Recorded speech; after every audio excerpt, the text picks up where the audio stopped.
Okay. Adam Curry, John C. Dvorak. It's Sunday, December 30th, 2018. This is your award-winning Gitmo Nation Media Assassination, episode 1099. This is No Agenda. Looking back on absolutely nothing and broadcasting live from the capital of the Drone Star State here in downtown Austin Tejas in the Cludio. In the morning, everybody. I'm Adam Curry. And from northern Silicon Valley, where I'm looking back on all kinds of things. Hey, why are we working? I'm John C. Dvorak. It's Crackpot and Buzzkill in the morning. We're working because we're true artists. Okay. We need the money. We're working because people want to have some real information when everybody is gone. Well, all the substitutes are in. Yeah, but the substitutes typically are no good. They're doing retrospectives, look back. They bring in the B guests. That's the worst. Yeah, they do bring in the B guests. Michael Moore was on, speaking of B guests. Michael Moore was on Chris Hayes for an hour. This buddy. What? Yeah, B guest. We'll get you in at the end of the year. Don't worry about it. You'll get on. I tell you, Michael Moore was on with Chris Hayes for an hour. Oh, God. Yeah. There's your B guest. And I couldn't even pull a single clip from it. It was just, yeah. So that's what's going on in. So Chris Hayes worked. Yeah, not today, as far as I know. But yeah, he was working, and that's a good point. Maybe that wasn't just an old show that was taped. No, I think it might have been a recording. Could have been. Anyway, that's what M5M does, and here on the best podcast in the universe. Everything's so important. Trump's such a horrible person. Everything's so important. Let's take some time. Let's take some time off. We're all going to die. Climate change is going to kill us in 10 years. Trump is literally ruining the country and the world. Time to look back at kick back and relax and take a little look at what's been happening in our little media world. And in the morning to the troll room, people showing up though, John. Put two and two together about that. No, people showing up today for the live stream. That's always nice to see. That's good. Well, today I'll just kick it off. Today is kind of partially, somewhat election day. Oh, in the Congo? I actually have a recording of a report. Well, let's kick it off with yours, and then I'll jump into my beat. In the Democratic Republic of Congo, political unrest is growing ahead of Sunday's planned presidential election. On Wednesday, the Election Commission said voting in 3 cities would be postponed until March due to the threats of the Ebola virus spreading and ongoing violence in those areas. Protesters took to the streets in response to the news, with many saying their votes may not be counted if election results are announced as planned in January. President Joseph Kabila was due to step down in 2016, but elections have been repeatedly postponed. This comes as the government ordered the European Union ambassador to the DRC to leave after the EU extended sanctions against a group of officials, including Emmanuel Ramazani Shadri, the ruling party's presidential candidate, for their violent response to protests and for repeatedly delaying elections. The DRC is experiencing one of the deadliest outbreaks of Ebola, with health officials reporting over 350 people dead. And again, they're missing all of it. Well, and you were expecting better? Well, yes, if you go to a local African reporter, which is what I did, because there are some interesting things. We've got a name. We've got some other details. I'll start off with, as I said, this is a... Yeah, but did you get to see this Chaudhry guy with that crazy goatee? Yeah, but he's not interesting. A different guy is interesting. The Independent National Election Commission, CENI, via its president, on Wednesday made the announcement that elections will be postponed in these 3 localities. We are talking about Beni, Butembo, and Yumbi. Now, we know that Beni is where all the cobalt is mined, where also, sadly and coincidentally, all the Ebola is located. Let's not forget that these 3 localities are considered stronghold for the opposition. And, of course, CENI says, like you mentioned, that fears of more Ebola outbreak and insecurity underpinned this decision. And I want to say that this decision has been hugely criticized by a couple of persons. I want to begin with the opposition stronghold, Martin Fayulu, who via a tweet, and I would like to borrow his words, he says Bemi, Butembo, as well as Yumbi are an integral part of the DRC. and so which is one and indivisible. And to that effect, the opposition leader has called for a death day, otherwise called in French, Ville Morte, today, the 28th of December, out there in the DRC. So Martin Fayulu. Hold on a second. Mm-hmm. I don't understand this. If the stronghold is all the opposition, why isn't Amy Goodman and her communists pointing this out? Her communists. Well, she actually would have a good time if she did 3 seconds of research. Martin Fayulu, who has been picked as the opposition, and again, it's the opposition strongholds where the voting has been postponed. And she did point out that they're going to announce the winners in January, despite the voting in March. Who gives a crap? It's a total. Nobody cares. Nobody cares what they're doing. What's his name here? Fayulu. Are you ready for this? There's a couple things they have in the Democratic Republic of Congo. They have diamonds, gold, cobalt, which we'll get to in a moment. Very important cobalt. I think 2/3 of the world's cobalt, which you need for your technology gadgets and really anything battery related. Well, this guy used to work for ExxonMobil. He's educated in America. He's a total oil guy. They just brought in an Exxon guy, and he is the one that's running. Listen to an AFP report. Outgoing President Joseph Kabila casts his vote in the election to choose his successor as head of the Democratic Republic of Congo. After 17 years of rule, Kabila is not allowed by the constitution to stand again, creating the prospect of the first ever democratic transfer of power in the former Belgian colony.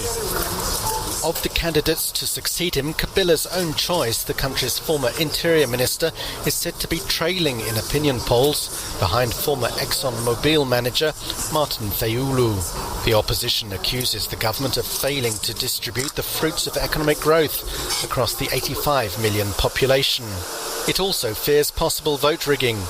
3 opposition-dominated regions have already been barred from the poll, officially because of concerns over ethnic violence and the spread of Ebola.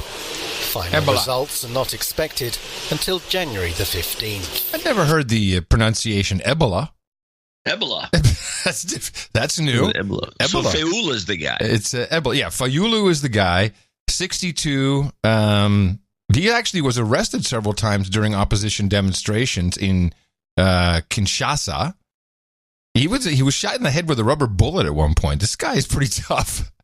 But he's a big-time oil executive. I think he owns a couple of hotels, and he's one of these elitists who has probably been hanging around for a while, and now it's his turn to go in and take over since this kind of sham government has been in power for 17 years.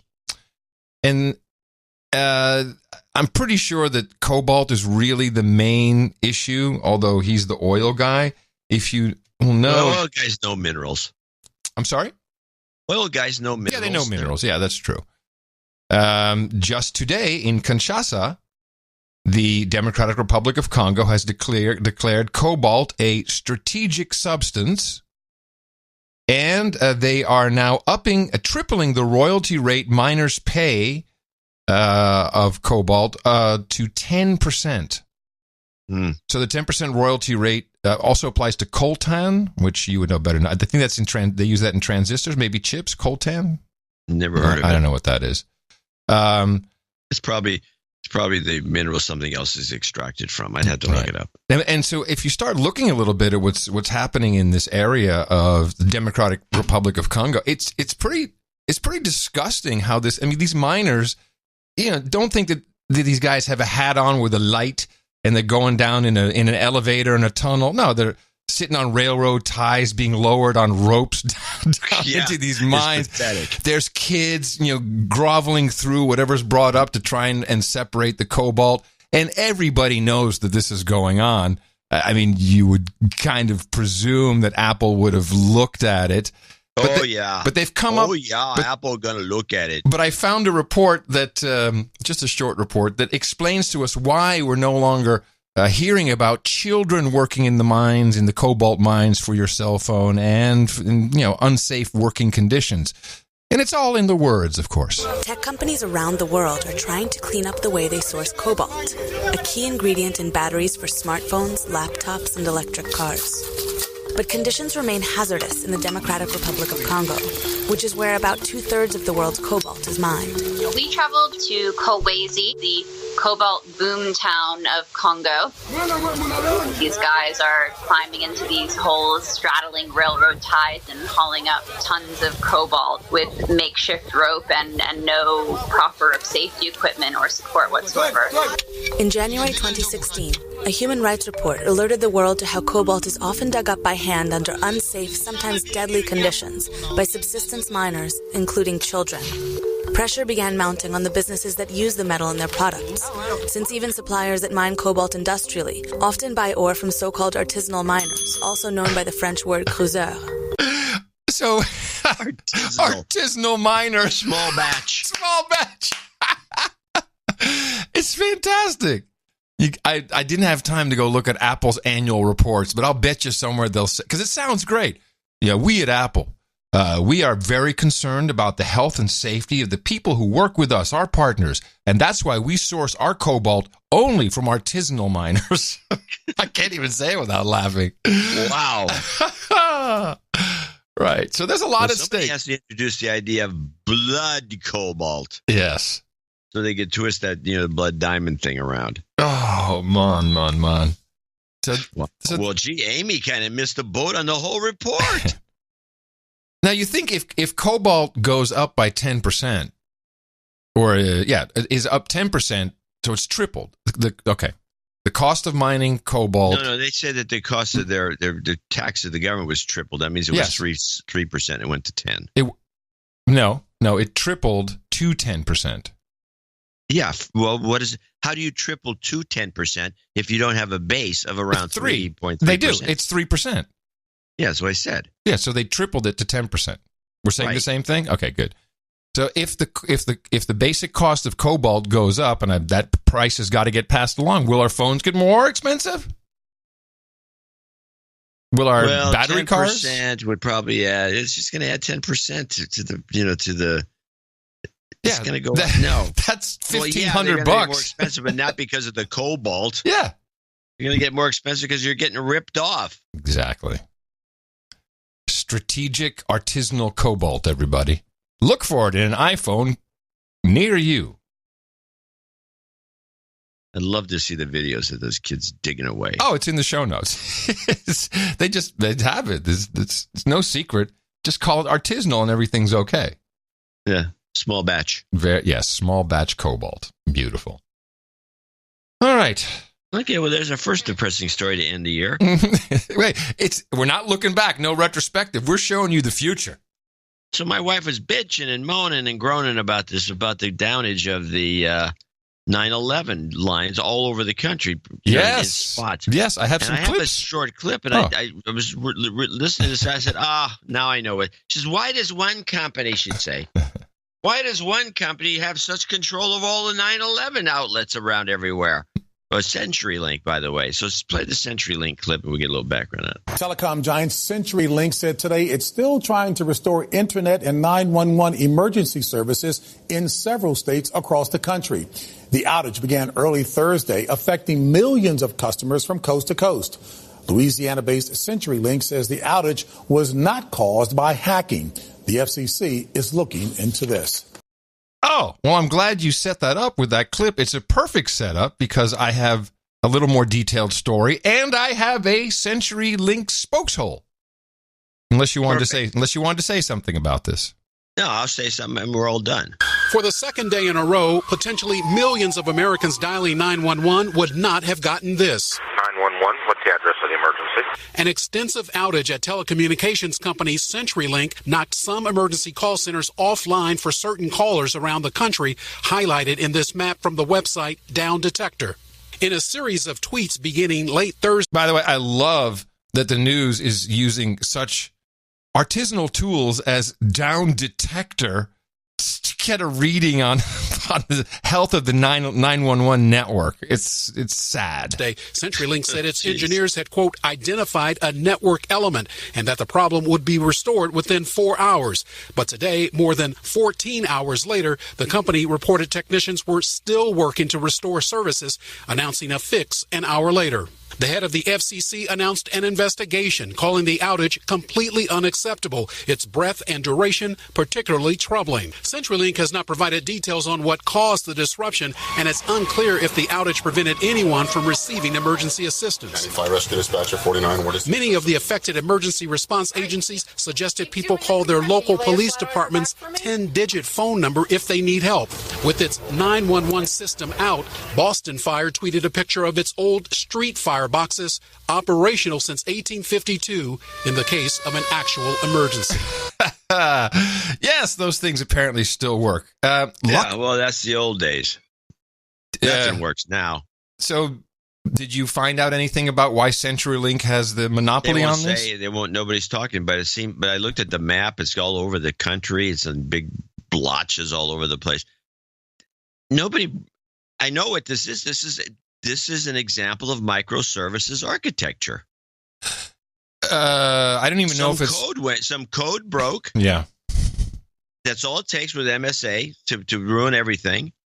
They apparently sold us, look, you can do this. You can just use this, plug this into your system, and everything will work fine. You can it routes the calls. It does all these things. And a piece of code didn't work. Some weird happened. Who knows? I mean, there's a million things happens to you all the time. And artisanal code. And this is the problem with MSA. This is the doomsday problem with microservices architecture. Yeah, this is Professor Ted's territory. Now, if you were the spokeshole for CenturyLink and you had said that and said, well, microservices architecture, we have to reevaluate. There's some things, nobody knows that. Nobody. In fact, I even think half our audience doesn't know what I'm talking about when I'm talking about microservices architecture. Then why don't you speak to the other half of the audience? The normal people, as you tech journalists would say. Abnormal. I just think they don't give a crap, or it was never presented to them. That would be the problem. Well, now who's going to tell anybody about microservices architecture, because it's a well-kept secret that everything runs using this technology or architecture, which is that you can start a company up right now. Anyone can, and find pieces of microservices architecture. In other words, little things. Somebody who'll take your credit card. Somebody who'll create a database of names and addresses. Somebody who'll do a mailing list. In some ways, my using of MailChimp is microservices architecture. I think in this case you may not be right. I think this was a network issue. Is networking, and they run some kind of network. And if they let me defend myself then. Okay. Microservices architecture also depends on quality network connections. Microservices architecture goes down not because of code, but because there's a break in some network link, and the next thing you know, nobody in the country can do a credit card processing. Right. Okay. That's what this was. This is the end of civilization as we know it. I'm sorry, you're wrong. That is not what this is. I have the answer from the spokesperson of CenturyLink, from the horse's mouth, so to speak. You're wrong. Bet you do. You're wrong. You're wrong. You're wrong. Here is what actually happened. We are not concerned about the reliability of the system. This was a technical glitch that was not able to be identified in advance, but now we will be able to put in systems to make sure we can in the future. I got 99 glitches.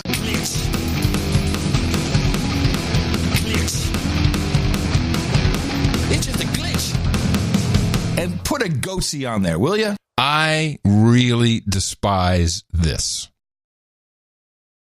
And this was for journalists. This was a press conference statement. A glitch, everybody. And you know what all the press did? Would you look at the time? I'll find my story. Sounds good. Now it's about something that could actually hurt somebody. It's not acceptable. It's not acceptable reporting. It's not acceptable. I mean, do you still have the old Adam Curry pet peeve of the day clip? Adam C. Curry's pet peeve of the day. glitch. Glitch my ass, people. It's so unacceptable. And I was like, oh, okay. Put a time code down, Yeah, please. I think I have to. Oh, man. The point is that people should look into this. I didn't even know about it until maybe 4 or 5 years ago when I was explained the whole thing by the guys at one of the what's that patchy competitor? I can't think of their names. Ning? Nginx. Yeah, Ning. Nginx. Yes. Ning. Yeah, Nginx. They rely on it. They use it. I mean, everybody's doing it. This show relies on it, Joe. It's so much cheaper. We rely on it to some degree. We have some reliability on microservices architecture. We do. We use buckets from Amazon. Yeah. So that's part of it. You can't get around it because you could do it all in-house. Yeah. But you would be burdened, and it would cost more. Interplanetary file system is the future. IPFS. I used it. I did my feed, and it worked. People got the how many dozens of people got the feed that way? Oh, probably just about that. The ones who subscribed to it. Yeah. Well, it worked. I just put it on my laptop, and people were able to download it, and I had my laptop disconnected. It was fantastic. Anyway, digressing. This needs to stop. Now it's important. I would really like to know what's wrong. I'm sure there's some networking dudes named Ben out there who are also interested. There's a couple networking dudes named Ben, and I'm sure if you look at that map of all these outages all over the place, I'll bet you there's a single point of failure. That's the problem with all microservices architecture. There's a single point of failure where one thing, one little connection somewhere crapped out because some guy on a bicycle, using the bike lane, rolled over a cable that was exposed and busted it. Yeah. Something like that. Yeah. I hear you. Anyway. All right, we got everyone straightened out on that. I'm glad you did. It was just a glitch. I don't care when microservices, schmervices. It was a glitch, everybody. Just so you know, glitch. I was watching the news thing because it was a commentary I made on the last show about it's too early to deal with the 2020 presidential election, but not the case with NBC. My goodness, I don't think it's a smart move. But that's up to them. I think people can't do it. But this does give us the foundation for what we can look forward to complaining about. Okay. You might play the 2020 prelims on it. This is Holly Jackson. It's not too early. Red dress. What? It's unbelievable. What? They had her. She's a substitute host. She's normally the White House correspondent. You look at her. She looks like she's got a thin, gaunt face. You don't know that she's actually a big woman. Mm-hmm. Oh. So she's a big woman, and they put her on and I don't mean any offense to that. There's a lot of big women. But they put her in an unflattering dress. But you don't put her in a red dress and make her stand up. Oh, jeez. Not too early to talk about 2020. Many potential Democratic candidates spent this holiday huddling with their families about a possible presidential run. And in some cases, even starting to look for staffers. NBC's Kelly O'Donnell explains. 'Tis the season for Democrats to decide. Over the holiday, I will make that decision with my family. During the holidays, I'm going to sit down and take a lot of stock. Ringing in the 2020 race. After the first of the year, it will be a family decision. The new year will usher in what is likely to be a gigantic field of Democratic challengers, competing for staff, resources, and voters' attention. I'm going to reflect on whether this is something that I should do. But all that thinking turns into action as early as January, some forming exploratory committees, formal announcements likely within a few months. The nomination is up for grabs from the most recognizable and experienced, like Joe Biden. It's all about Donald. It's not about anything else. Or Bernie Sanders wondering if he can capture lightning again. Based on my past. By the way, that was a very odd clip they threw in there of Joe Biden. Why would they do that? I mean, if Joe Biden is one of your guys, why would you make him sound like he's only focused on Trump? Is that truly what the Democratic voter wants? I found this whole package, which I believe Holly produced because she VO'd it. Shit. I'll wear the dress, but I have to produce the piece. And she had a lot of good stuff in there. She had the continuation of everyone saying, I'm going to go over the holidays. I'm going to talk with my family. I'm talking with my family. She had a lot of good, consistent. It was a very well-produced package. It did seem not to like Joe Biden. Yeah. Yeah, it's probably slant. Well, no, the package and everything on NBC is terribly slanted. Let me finish it up, and I want to hear the rest of it. Up for grabs from the most recognizable. Wait, stop. Since you're going to finish it up, go all the way.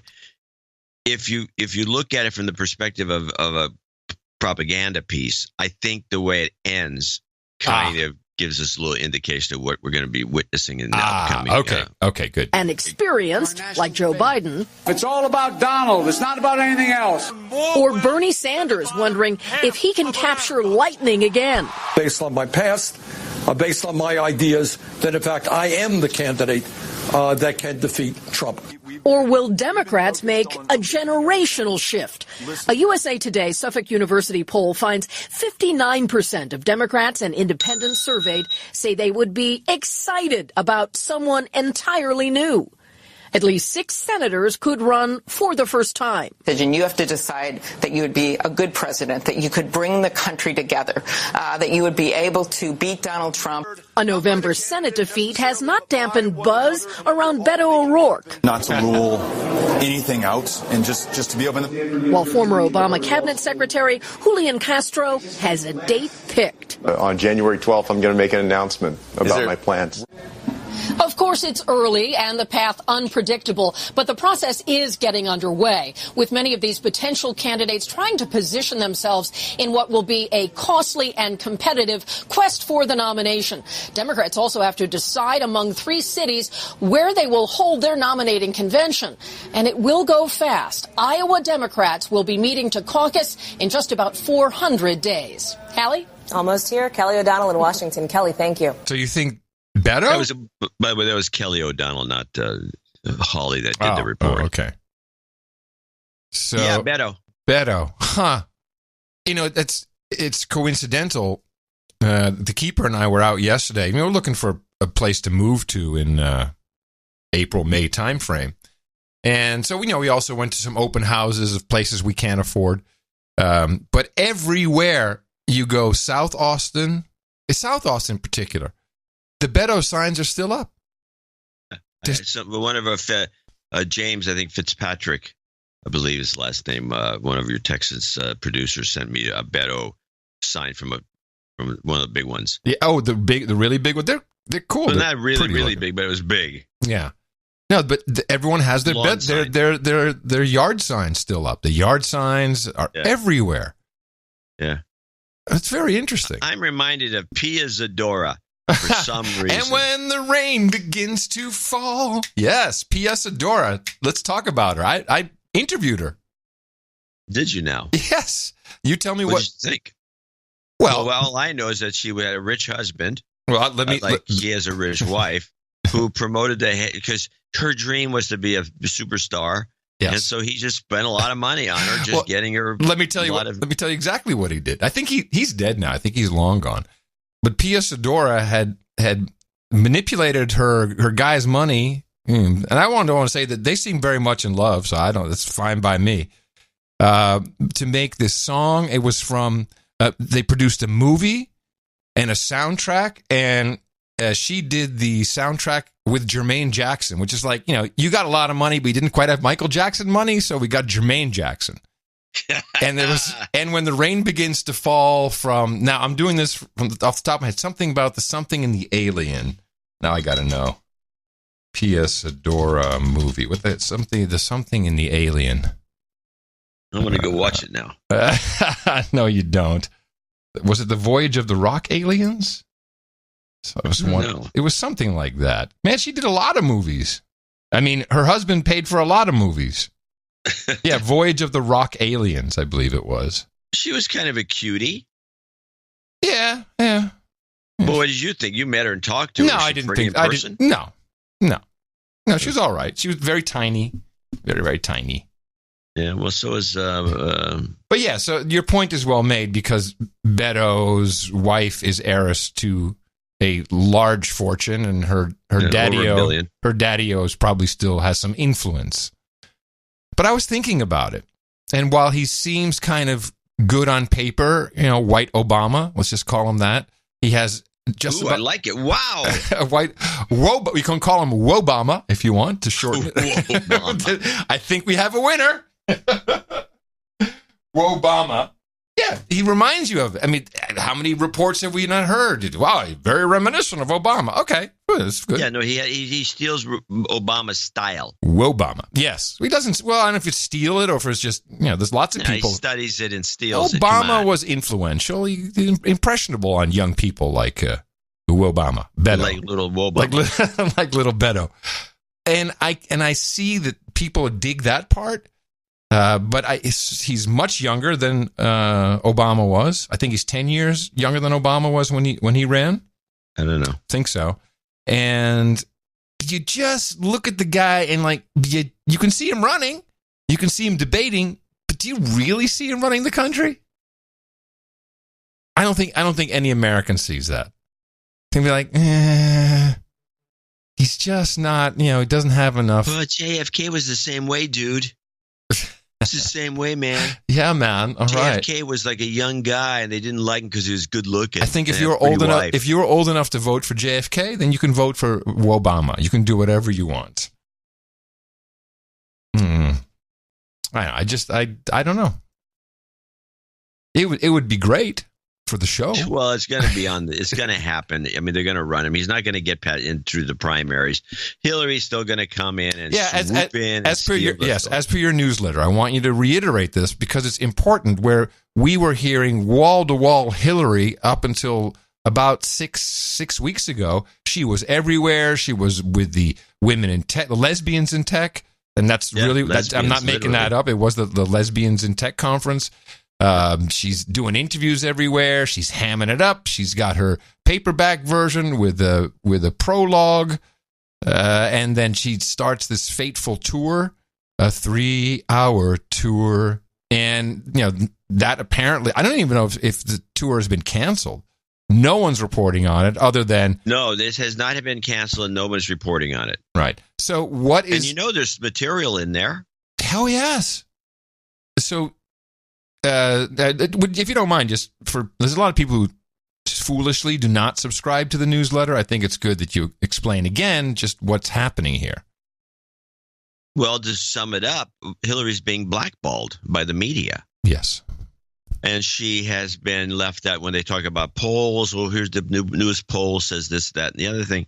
There's no mention of her. When they did this rundown that Kelly did on this, or Kathy or Kelly, whoever it was that did that report we just played, she has all pictures. She has, screenshots of all the potential candidates from, including Amy Klobuchar, who they even have a sound bite of Amy Klobuchar talking about how she's thinking of running. Oh, geez.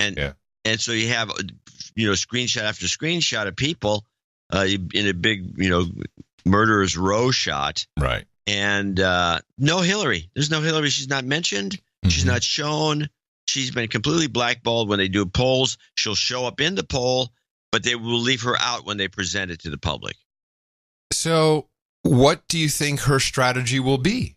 She's not taking this lying down. I mean, she's clearly lying in wait. She's No. This is not going to happen with her. Yeah. She is going to she's taking names for starters. Right. I think what she's going to do is lay in wait, and she knows she's been through this enough. She lost to Obama, and then she lost to Trump, and so she's she ain't going to lose to Beto. No, she's not going to lose to Beto. But what she's going to do, she knows the ropes enough now, and she still has the same people, that she's going to lay in wait and let these guys, kill each other off, and she's going to come in late. She's going to swoop in. Risky strategy. But she'll have to wait for some. It's not as risky as you think if you consider the field being so big and everybody wanting to run. Yeah. I mean, we're talking 40 people. I know, but the media is strong. I mean, she clearly doesn't have CNN on her side. MSNBC seems to have waned. I mean, she counting on Fox News, the Democrats at Fox News, to help her? No, she's counting on the news cycle to help her. You know, when she swoops in, it'll be like a big deal. And what can she win again? It becomes a center of attention. She won't have any trouble getting ink. I'm just wondering what the catalyst will be. I'm not disagreeing with the strategy, although I don't know. She's nuts. She really thinks she can do this. And maybe she can. I don't know. Maybe the numbers do add up against her, but I don't think we'll see a repeat of Trump-Clinton. Just doesn't sound right. It doesn't sound right to me either. No. But this is, I think, going to be what she tries to do, and I think she could pull it off. It's not even going to be a Trump in 2020. He's going to jail. He's going to jail, I tell you. Impeachment imminent. That's all I see on television. Yeah, it's imminent, and the people any minute. It's not, as the New York Times, the worst offender, by the way. Any minute now. The New York Times says a big op-ed. It's not if he's going to be impeached. It's when. It's when. Yes. Well, just on that for a second. I guess somewhere right after Christmas, a report came out that there was a Prague ping from Michael Cohen's cell phone, which would mean he lied and that he was in Prague colluding with the Russians. And this report came from McClatchy, which I don't know why, but I think I know the name, but everyone seems to be saying this is a very reputable outfit. Tell me who McClatchy is. It's one of the old syndicates. It's very it's very established, not some newbie. It's not like the whatever you pointed out earlier about the downtime.com or whatever it is. So they have chops. Really? You know, they're a dying operation, but it's, you know. Oh, then you will like these two clips I have from the man himself, Greg Gordon, who is the person who wrote and filed the story for McClatchy. And when you're, even though you're old school, I mean, they have standing. Is that what you're saying? They're reputable. They're seen as they have standing. Yeah, I think so. Yeah. Well, so the best they could do is get on the Joy Reid show for some reason over at MSNBC. Well, the standing is it doesn't include having a good agent. Oh, well, they definitely need an upgrade in agent. And the question is, who exactly were your sources? Now, it's okay. I guess we're in the era of everything is anonymous sources. People. Well, I can imagine seeing some of these old school operations having to stoop to new age tactics to get some airtime because they can't do it with their legitimate reporting. That's a possibility. Do you have any idea about their sources? Have you heard any? No, I don't even know this story. Oh, well, this is part of this, sparking up of the "it's all over" for him, because it turns out that there is evidence somewhere from sources that have a ping in Prague from Michael Cohen's cell phone. So that would have to be the NSA that found that, or the station chief from the CIA that was monitoring something or other. I don't know. It sounds sketchy. Well, let's listen to McClatchy defend his reporting, or Greg Gordon from McClatchy defend the reporting and the sources. If there are intercepts that put Michael Cohen's cell phone in Prague, one would think those would be fairly specific. But the reporting of McClatchy is that they were either in August or September. How would they not be more specific if these are actual intercepts that show the phone pings? I think they are more specific, but unfortunately we weren't able to pry that out of our sources who were getting information from foreign intelligence agencies. This is a counterintelligence investigation, closely held. Did your sources see the intercepts for themselves, or are they passing along information from other people? Some of the sources have government sources, and some of the sources are... Hey, I got government sources. Are people who have told us that they have trusted intelligence type sources that they get information from. We don't know the specifics, but we have used these sources on many subjects, and they have been very accurate. I'd say they're not only stooping to the modern tactics, I'd say he's holding his ankles. He's so stooped over. So, that sounds a lot like... I would find this to be very sketchy. And then he started off by saying that the sources were foreign intelligence sources. Yes, he not did. Not our boys, not the NSA, CIA. No. It gets better. So, that sounds a lot like the Steele dossier. I reread the Steele dossier today. I told you that today. Because listen to him laugh as she basically rubs it in his face. I'll give her a point for that, saying, this kind of sounds like the Steele dossier. And he just cracks up laughing. So,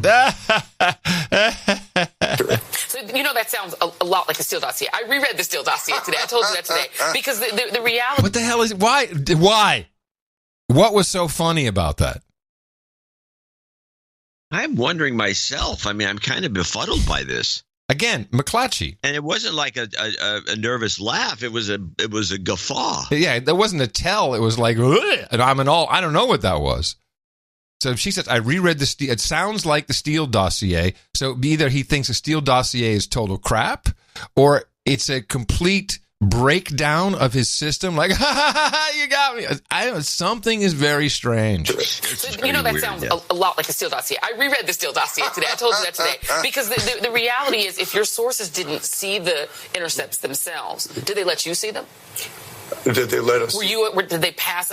Have you seen the intercepts? No. So what we have then is that the sources have been used before, and they're saying that they were told that these intercepts exist. That is true. So what kind of evidence did they provide you for you to feel confident that this was something that you're willing to put McClatchy's name on?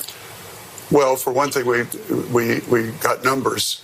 We have 4 sources who've told us about this. Oh, and 4. For another, we have read our beginning of our story to some of these sources to make absolutely certain. We've gone over it and over it and over it.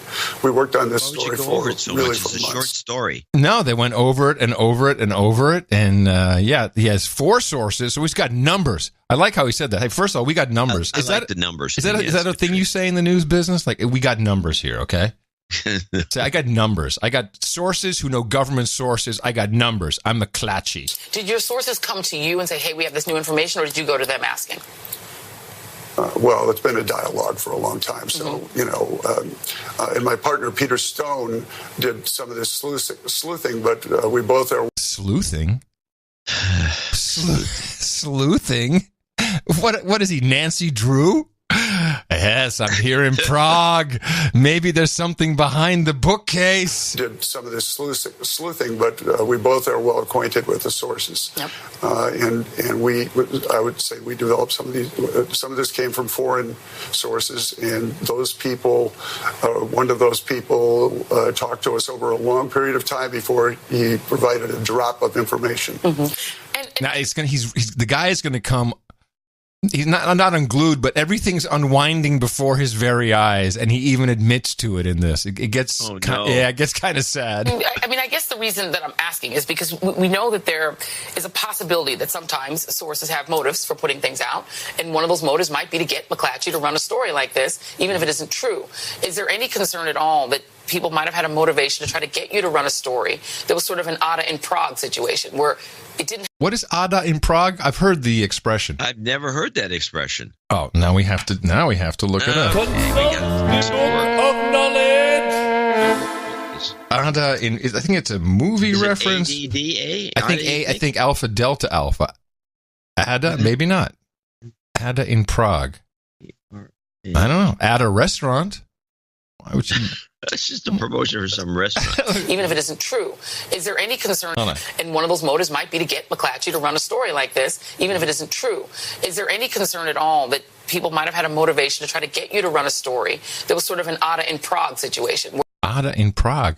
Maybe I'm not hearing it right. ABBA in Prague, maybe? No. Dancing Queen. I don't know. It didn't happen, but they want it printed. Well, that's not the kind of dialogue we've had that would create that kind of suspicion because of the people that we've been working with. But you always have to be wary of disinformation. What I would say about disinformation, we just think about the dossier and Michael Cohen, because this whole Cohen episode, the reason it's got so much attention is that Mueller has not yet charged anybody with collusion or any crime equating to collusion. And so what this meeting or purported meeting in Prague could mean is the first strong evidence of some sort of collusion. Beyond the fact that his cell phone appeared to show up in the Prague area, we don't even know if there was a meeting. But this is coupled with some intelligence from an Eastern European intelligence agency that picked up this conversation. Now it's a conversation. Yeah. So now the conversation, they picked it up and somehow it came from Prague and, any collusion? It's now the last 20 seconds. Very, very sad thing this man is about to say. Michael Cohen is in Prague from a Russian official, we believe a senior Russian official. And I guess my exit question to you would be, is there anything that you were able to actually physically see for yourselves that corroborated what these sources were telling you? Anything that looked, the intercepts that would give you some further evidence beyond their I word? wish we had. We held out for a while for that, and there came a time when we thought we had a critical mass. It is a competitive business. Yeah, it is indeed. Greg Gordon, thank you very much for your time. It's a competitive business. We had to get the story out there. I think that's very sad to hear this from a so-called reputable old school organization. Well, it's a shame. Well, that's why that's why you never heard of them. They can't cut it. Sad.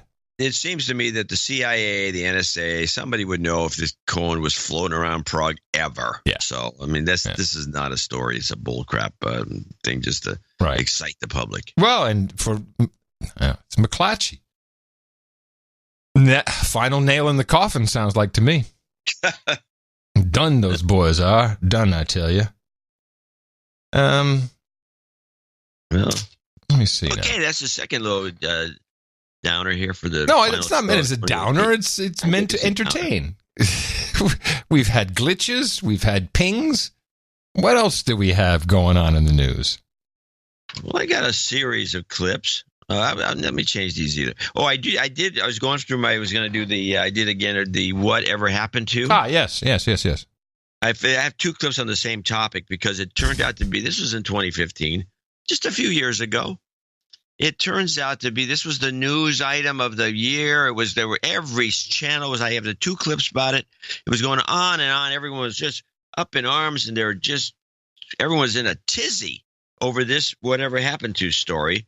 And I have the PBS version and I have the ABC teaser on this thing. Let's start with the teaser. The eye-opening new cancer warning. Hot dogs, processed meat, and bacon now put in the same category as cigarettes and asbestos. Whatever happened to that story? Whatever. That's a good... asbestos. So let's listen to the PBS report. This new report released today by the World Health Organization found that often beloved meats like sausage, bacon, ham, and hot dogs can cause certain types of cancer. Prior studies had established similar connections, but the WHO was the most prominent health organization to specifically say processed meats can cause cancer. It looked at more than 800 studies around the world. It also found that eating freshly prepared red meat like steak or pork or lamb probably can cause cancer as well. Now, is bacon processed? Well, it's cured. It's sliced up. It's not really processed. Yeah. Okay. Well, processed to them means anything other than just shooting the then animal. still on the pig. Raw. It's still on the pig. It's unprocessed bacon. It's smoked and treated sometimes with nitrites to protect it. Are we dead yet? No. Yeah. Well, I can follow that up with the story. In the United States of Gitmo Nation, we have the Food and Drug Administration running around writing up regulations to stop children from the evil vaping because it leads to smoking. It's a gateway drug to smoking. We don't know the effects of nicotine. You could die. And meanwhile, kids are vaping up a storm, but they're not smoking cigarettes, which is why the company formerly known as Philip Morris bought Juul for some ungodly amount. Was it $60 billion? Some crazy, yeah. And from real sales and real forward-looking stuff. So, that there's a very big future.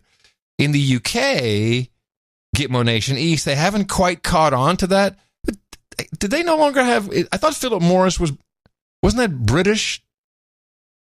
originally or at some point? Do they not? Do they no longer have a stake in cigarettes, in tobacco products?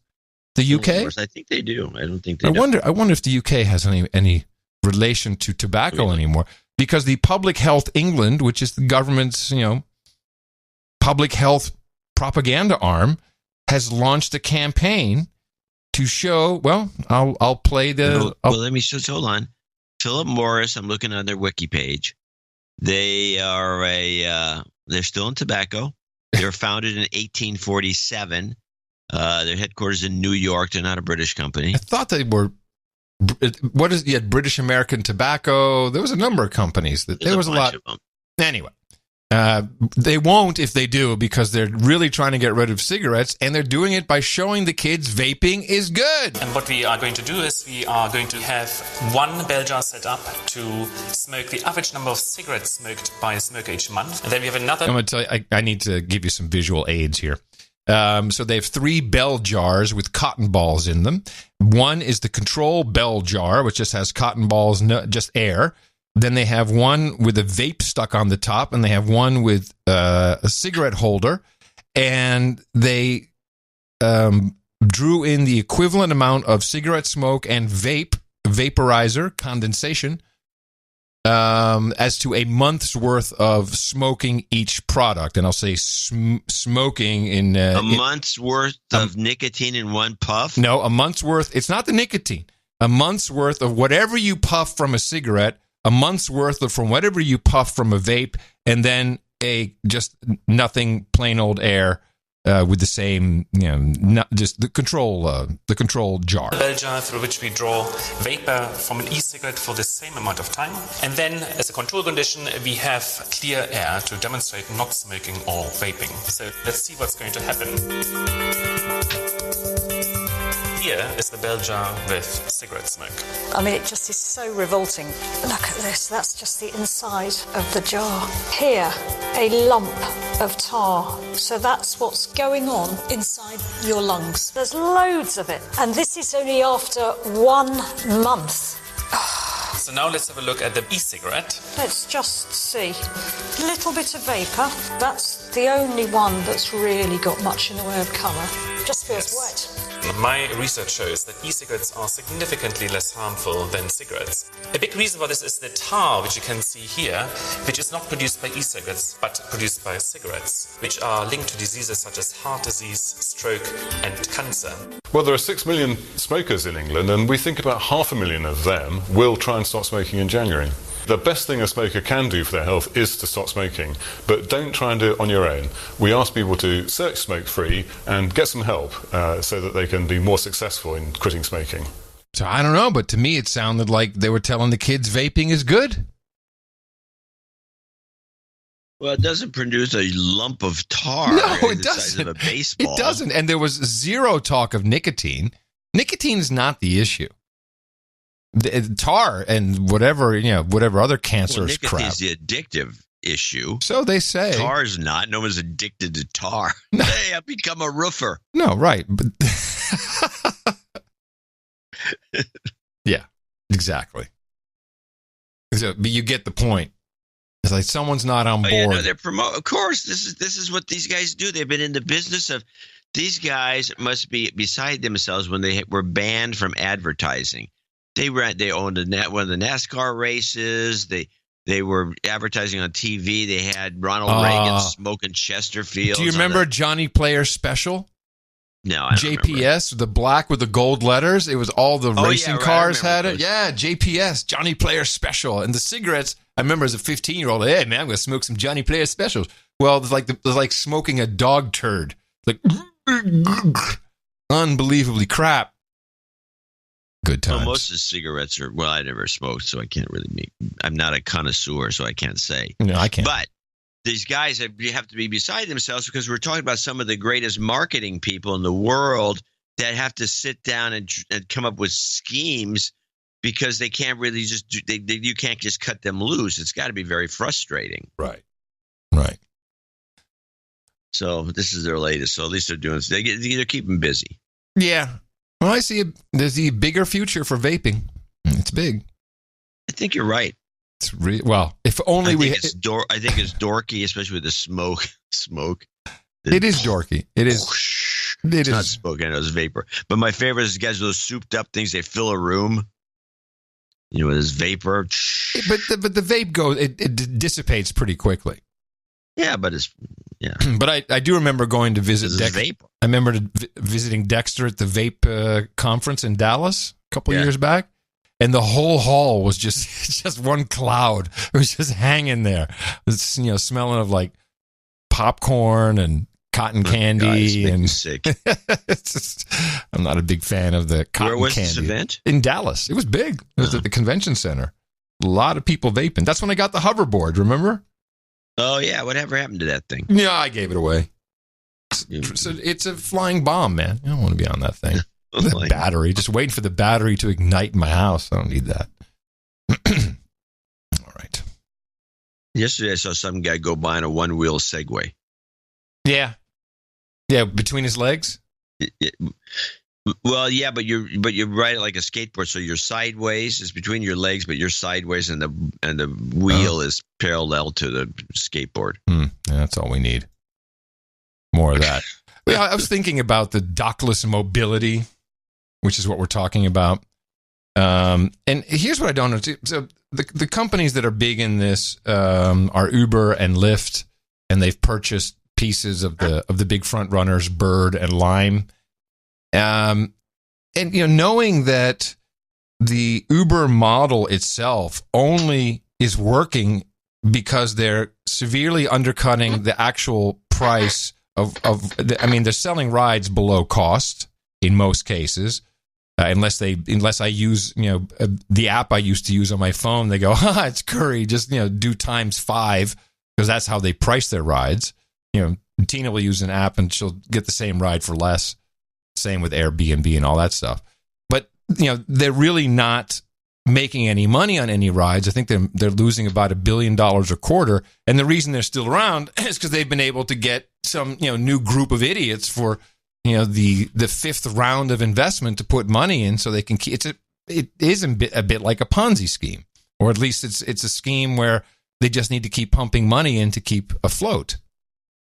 Do you agree with this assessment? Because I want to make sure I'm seeing it right. Because No, I don't. You think they're making money? You think they're profitable? There are reports around that float around the investment community that show that you can, if you set up one of these bullcrap operations, you're in the black within 60 days. Wait, and I'm talking about cars first, not about the bikes. I'm talking about the cars.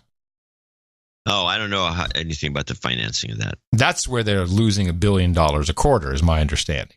Oh, it could be. So they've bought into this, what you believe is a profitable, or you've heard can be a money-making operation. But I'm just going to go, whatever happened to, or whatever happened to.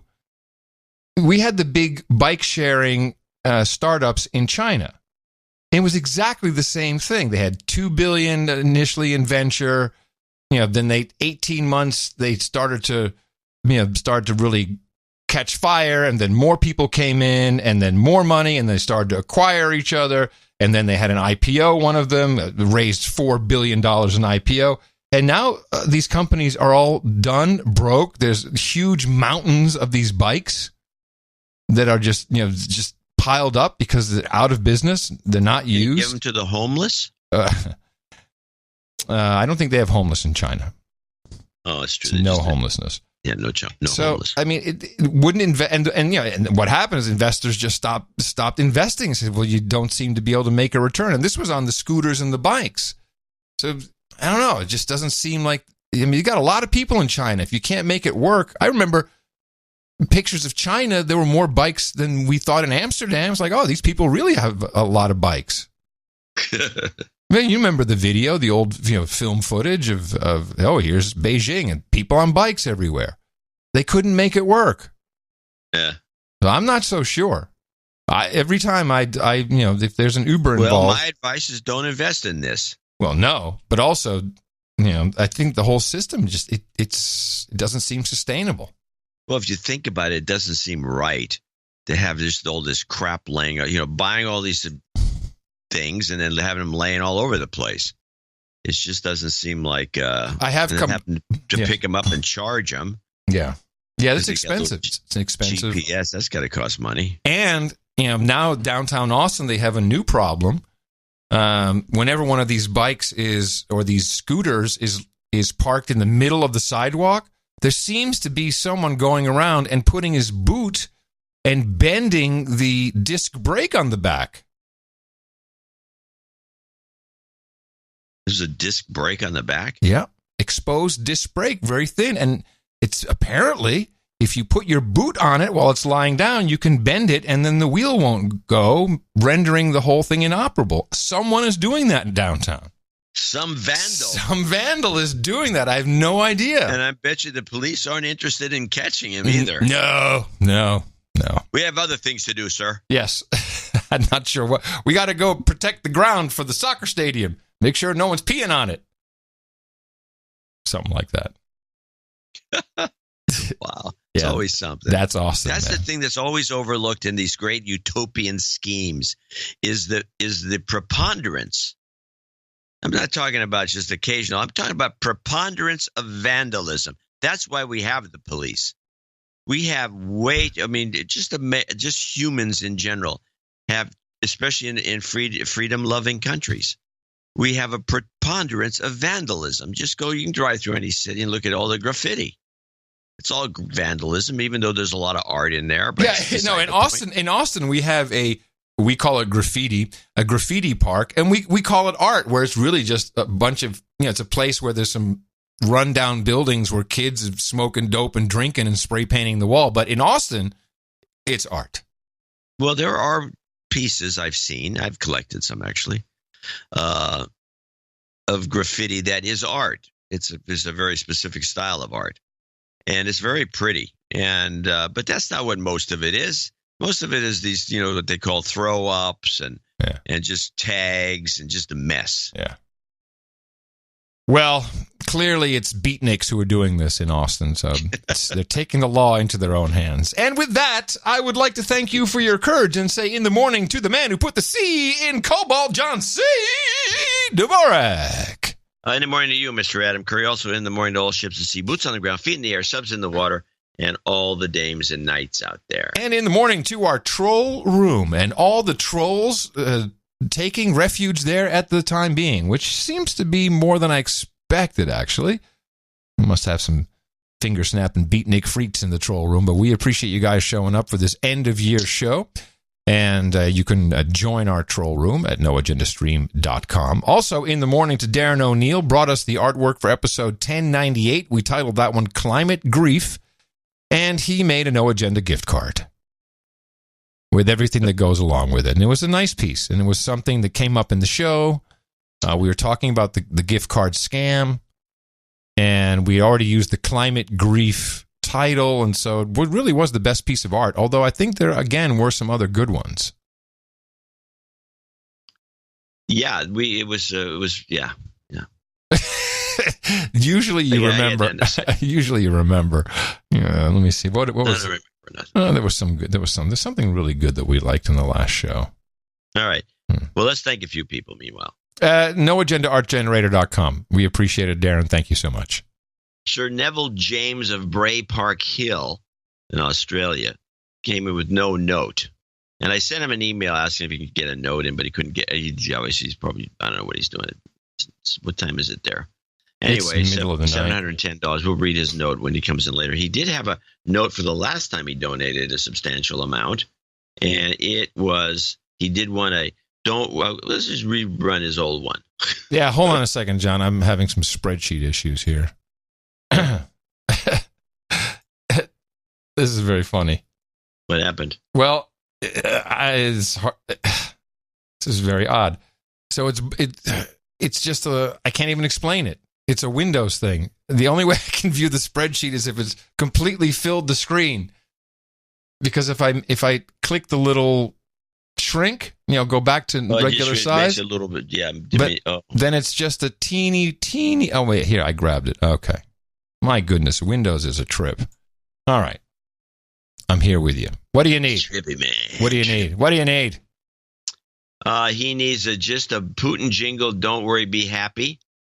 And you just keep up the good work. Okay. We have that. And no karma? Well, give him karma, too. I mean, this came in August, so this is not his real note. Oh, okay. Substitute. Don't worry. Be happy. Don't worry. Be happy. You've got karma. All right. Hopefully that sufficed for him. Yeah, he may come in with a note later. Joe Wagner, $309. He came in at $710, so we'd say whatever he wants. Hell yeah. Joe Wagner, $390.80. Happy New Year, John and Adam, and to all the woke ass no agenda listeners. If my math is correct, this donation makes me a knight, accounting attached. Your show is worth more than every penny that got me here, and I hope more people support it and support this model in general. Please knight me a surface replacer of faces. There's a backstory there, I'm sure. I would like to know what it is. If it's not too much trouble, please add Candy and Astroglide to the round table. And it's Candy with a small C. Okay. Throw some health karma toward the NA community after a Maxine Ma Millennials and an Obama You Might Die as my jingle request. I look forward to another year of shows. My millennials, stay woke. You might die. You've got karma.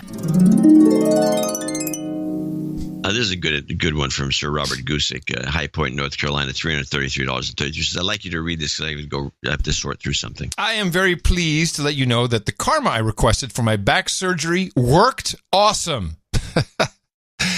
Yes. I only had a very minor infection, but other than that, my incision has healed beautifully. It's been 2 months since my surgery, and the actual surgery results are absolutely amazing. Before the surgery, I had such severe leg pain, I could only stand for about 30 seconds and walk about 20 feet before I collapsed. Wow. I'd been in a wheelchair for 9 months. After the surgery, right when I woke up in the recovery room, I could tell that the pain was completely gone in my legs. I've been slowly recovering, getting my strength back very carefully until the fusion sets in. Then I'll be able to start physical therapy. So now, not only has No Agenda helped me with my mental well-being and strength, the karma has also helped me get through a very rough spot in my life. I'm proud to make a donation of $333.33 and will continue to donate regularly. With this donation, I've now reached the Baron level and request the title Baron Bob of High Point, accounting attached, yes. I'm steadfastly hitting people in the mouth, and I'm learning which slaves are beyond recovery. Yeah, it's sad when you see that, isn't it? That's terrible. And those who still are receptive to logic and clear thinking as provided by the No Agenda Show. Yeah. I may not always agree with everything that's said, which you don't have to say because we know. That. But I no longer am a slave to the M5M, and instead I'm doing my own thinking for myself, and it feels amazing. I am so happy to hear this, Sir Robert Gusick. That is fantastic. We can't take credit, but I know somehow when a lot of people are thinking about you, things do happen. So I'm glad the karma, at least you feel good about it. Your mental health is saved, and you will become a baron. Did he give a protectorate that he wants to? Yeah, it was in there. You read it. High Point? Yeah. Where's High Point? North Carolina. Oh, High Point, North Carolina. Got it. Okay. Well, I'm going to give him just a follow-up karma dosage here. You've got karma. Onward to Baronetess Susan Johnson in Hillsboro, Oregon, $333.33, and she sent us a check with a note. Happy New Year to you both. It's been a while since you've heard from me, as I have been busy sitting in my new place. I'm finding other times to listen to you. As I know, she's in the longhand, by the way. As I know, it's pretty. And as I no longer have the long commute, this really hurts us, by the way, people that lose their long commute. Yeah, it does. Thank you for being steady, faithful, and important voices in this crazy world. Many times an associate executive producer. I am happy to finally be an executive producer. Here's to 2019. Cheers. Thank you very much. Susan Johnson from Hillsboro. She got some jingles. I should have given them to you earlier. That's okay. What do we got? Pew Pews. You can get that. Mm-hmm. Boom Shakalaka. Adam, you found the little girl one, have you? Found the little girl one? The boom Shakalaka. shakalaka. Yeah, you know what? Here's the problem. I don't think it was a little girl. Yeah, it was. I have it. It was Nick's kid. That's what I got. Okay, boom. Yeah, we got pew pew, boom shakalaka. And there's just a little girl, yay, and then karma. Oh, just a yay. Huh. Yeah, just a yay. Okay. Yay. Well, all right, we'll do that. Boom shakalaka. Boom shakalaka. Yay! You've got karma. You found it. Mm-hmm. I did. And that is a little girl. It's the new search thing. It's everything. It's what it's called. Yeah, play that again. I just like that one. You haven't played it for so long. Which one? The little girl yay? Yeah. Yeah, sure. Yay! No, not that. I mean the boom shakalaka. What was I thinking? Oh, the boom shakalaka. Yeah, okay. Okay. Yeah, hold on. Here it is. I can play it for you. Boom shakalaka. Boom shakalaka. Give me a little boy. I do have something I want to interrupt. I have when I was going through this whatever happened to, I ran into an old ISO that I don't think we played for years and years, and I don't even know if we ever played it at all. But it's hands clapping thumbs up. Hands clapping thumbs up. Yes, we definitely played that. It's a good one. It's a classic. It's a classic. Hands clapping thumbs up. What was that from again? It was. I think it was from a screen reader that was looking at emojis or emoticons. Could be. Yeah. Yes. Hands clap. Yes, you're right. Hands clapping thumbs up. Yeah, that would be the emoji read. Yeah. Sir Roderick Velo in Amsterdam. Well, here we go. 255.55. Wow. Our sister podcast over there in Gitmo Nation Lowlands, TPO. In the morning, John and Adam, my level of year-end donation for the best. Actually, can you read this one using your Dutch voice? I don't want to insult our royalty, our peerage, Sir Roderick Velo. Velo wouldn't probably think it's funny. No. For the best podcast in the universe, thanks for the sometimes hilarious deconstruction work and your valuable and funny insights twice a week. I heard you in show 1098 about nuclear as an ignored exit toward less CO2. A very clear voice on this matter is the American author-activist Michael Schellenberger. He explains the fear propaganda and his pro-nuke views in a great TED Talk. Oh. We don't like TED Talks. I don't. Yeah, but and he says in an interview he did with him in Amsterdam. Okay. So he's got a link which we'll put in the show notes. Have a great 2019 with all of us. Yes, thank you, Sir Roderick Velo, and definitely if you're in the Lowlands, check out the TPO podcast. And I will take a look at this interview. I'm looking forward to it. And thank you for your support of the show. You guys have been great. Sir Finch, as an associate executive producer, $234.56. Thank you for the excellent year of shows in 2018, some of which is your best work. Wishing you both a happy, healthy, and prosperous New Year. Need some P Club karma, please. Okay. Sir Finch. Not sure what it is, but I'll load it up. You've got karma. 233.33 from Rochester, New York comes Sir Carl with a K. Your friends over here at Who Are, it reminds me of the cake. Somebody puts, please put happy birthday Carl with a K. And you get the cake back, and it's written out, happy birthday, Carl, with a K. Yes. Yeah, we've seen these. That happens all Please the time. put a USB stick on it. Yeah. Your friends over here at Who Are These Podcasts are still listening to every episode. This is one of the Who Are Your Podcasts, or Who Are These Podcasts, which is really, really, really, I think it's a very interesting podcast to listen to, especially when they go after someone. And who does this podcast? These guys, they do this. It's called we were highlighted. Oh, that's right. I think you were talking about this. People should look it up. Is Who Are These Podcasts? And it's a podcast review. It's a podcast review, which is something that I hinted at doing, and it didn't seem like it was going to work out. No. Because we really have nothing good to say about anything. That was the problem. The problem, it sounded like two podcasters making fun of podcasters. Two old white podcast douches. Yeah, no good. Yeah, it wasn't going to work. No. So these guys have taken the role And they sound like the douches instead of us. But I'm telling you, it's definitely worth listening to. Okay. Yes. Some of it's quite hilarious. Anyway, keep up the good work. I like to hear chemtrails followed by don't be a denier. The science is in. Thanks for all you do. Happy New Year. Sir Carl with a K. Let's see. And what is it called again? The podcast? Who are these podcasts? Who are these podcasts? Okay. Let's see. We got this here and chemtrail. The science is in.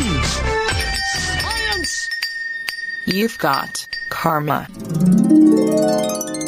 It's a potential podcast for the stream. William Stodd in San Antonio, Texas, $210 straight up. Actual name is William Stodd. I'm going to send an email to Adam in case this gets cut off. I hail from San Antonio, Texas, 210. I'm a relatively new listener. Listen to about all of 10 or 15 episodes now, yet still I feel the need to apologize for being a douchebag for not donating. Hopefully this makes up for all the valuable time and content you all have given me thus far for free. Well, let's give him a de-douching then. He doesn't. He's not asking for it, but it seems warranted. You've been de-douched. I don't have to worry about it anymore. I'd like to also call out my dear friend and co-worker Travis Wilborn for being a douchebag. Douchebag. This man has been listening to the show far longer than I have, and even introduced me to it, yet has not donated a penny. It's like the outraged citizen. I got to tell you, Mr. Policeman, this citizen has been listening to the show far longer than I have and has never donated a penny.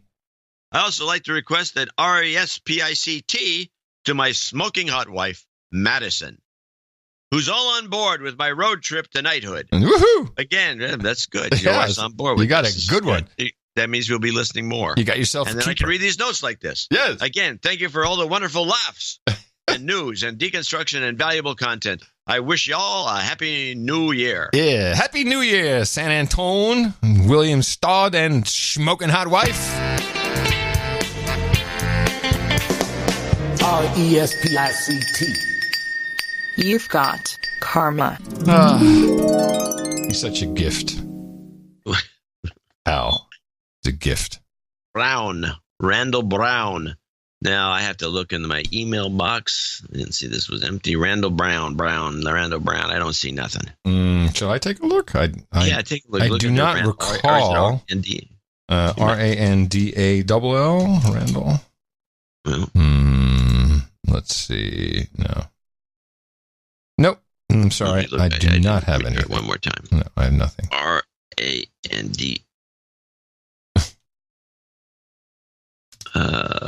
Randall Myers, Randall, new Randall Brown. Okay. Then we'll just assume that's an NJNK. I don't think it came in as a check. Boom. So Randall Brown, 201-90 in Providence Village, Texas. We got a lot of Texans coming in today.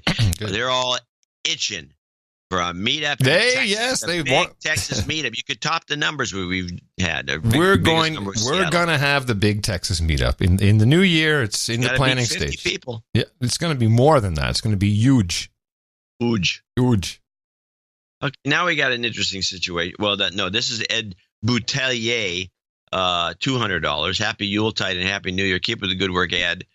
Pronouncing La Boutier. La Boutier. La Boutier. Thank you very much, Ed. Appreciate that. Now we have Sir Hashtag Null and Sir Dragonheart, who both came in the same envelope. Oh. With two separate $100 or $200 postal money orders. Nice. And they sent this note in. So you're thinking that maybe Sir Hashtag Null and Sir Dragonheart are living together or in collusion? It could be in collusion. Yes, I'm thinking it's a collusion. But they sent a very nice card. Some dancing naked guy on it. Okay. $200. Crackpot and Buzz, and the card is printed with a. Now whose card? This Sir very Hashtag's nice font. What is Sir Hashtag's card or Sir Dragon? No, both of them signed the card. Oh, it's one card, two guys. Yeah, one card, two guys. Like two girls, one cup. Yeah, I got it. Two okay. guys. Yeah, it's a Trader Joe's card, so that's another kind of a giveaway Clue. here. Yeah, clue. Although this is I want this font. Sir #Noel or Dragonheart, send me give me the name of this font.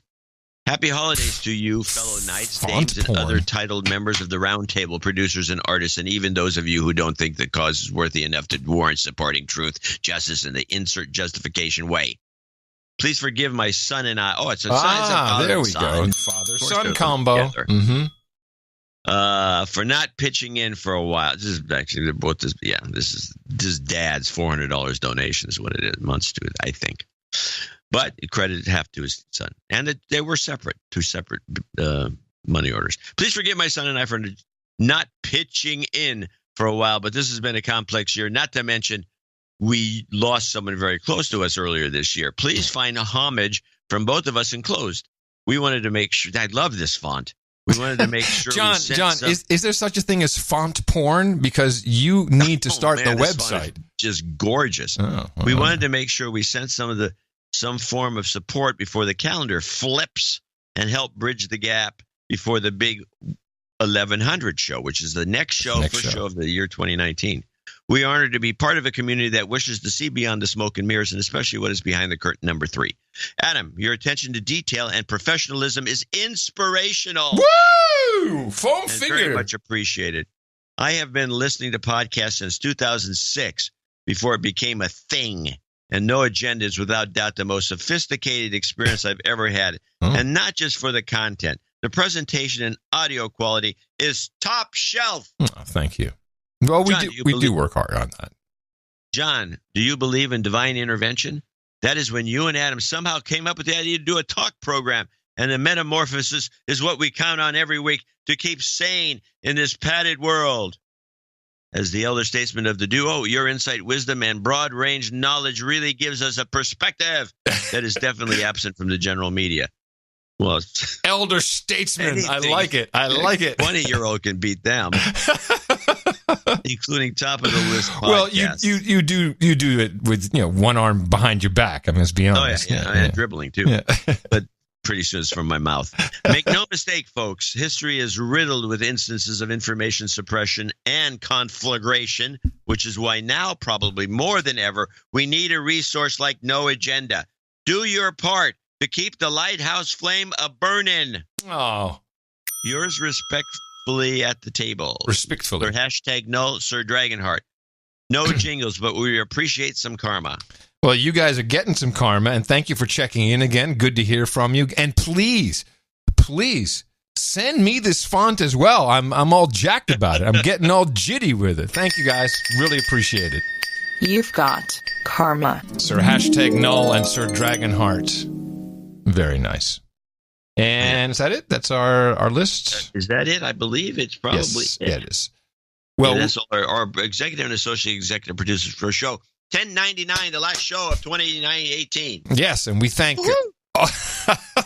so sincere. All of our executive and associate executive producers. These are the credits you want to have because you can put them anywhere. They help people in all kinds of situations. It also just sounds cool. Hey, I'm an executive producer for the No Agenda show. If only I could find an unknown for something I'm working on.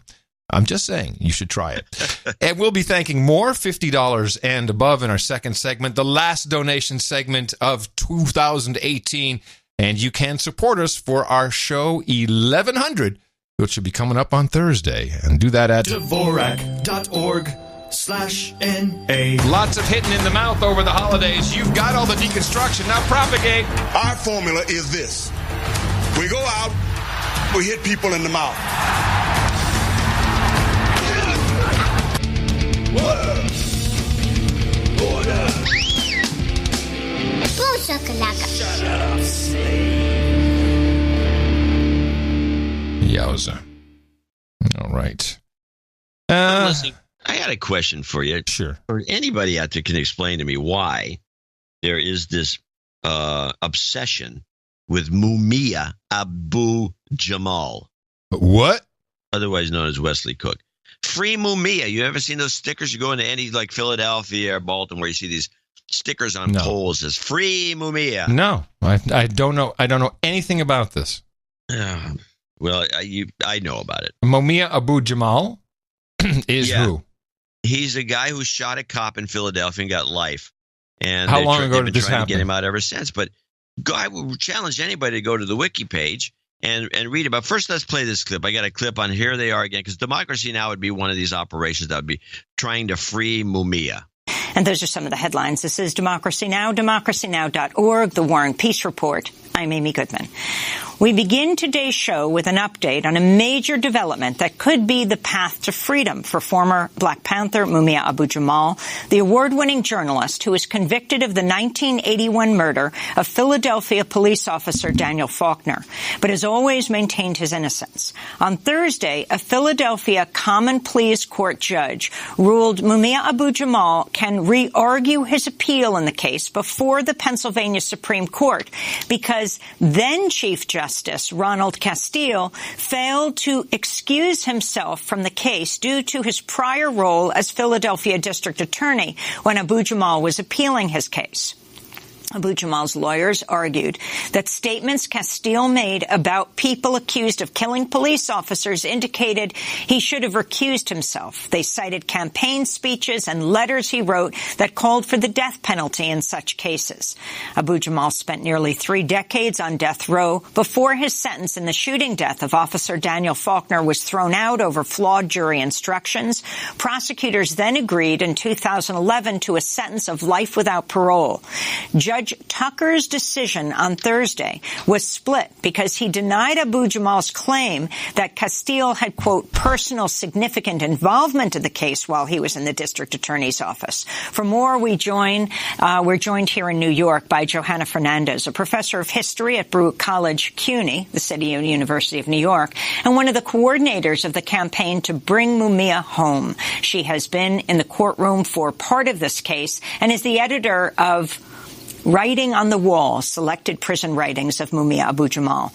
Professor Fernandez, welcome back to Democracy Now! Can you talk about the significance of Thursday's ruling?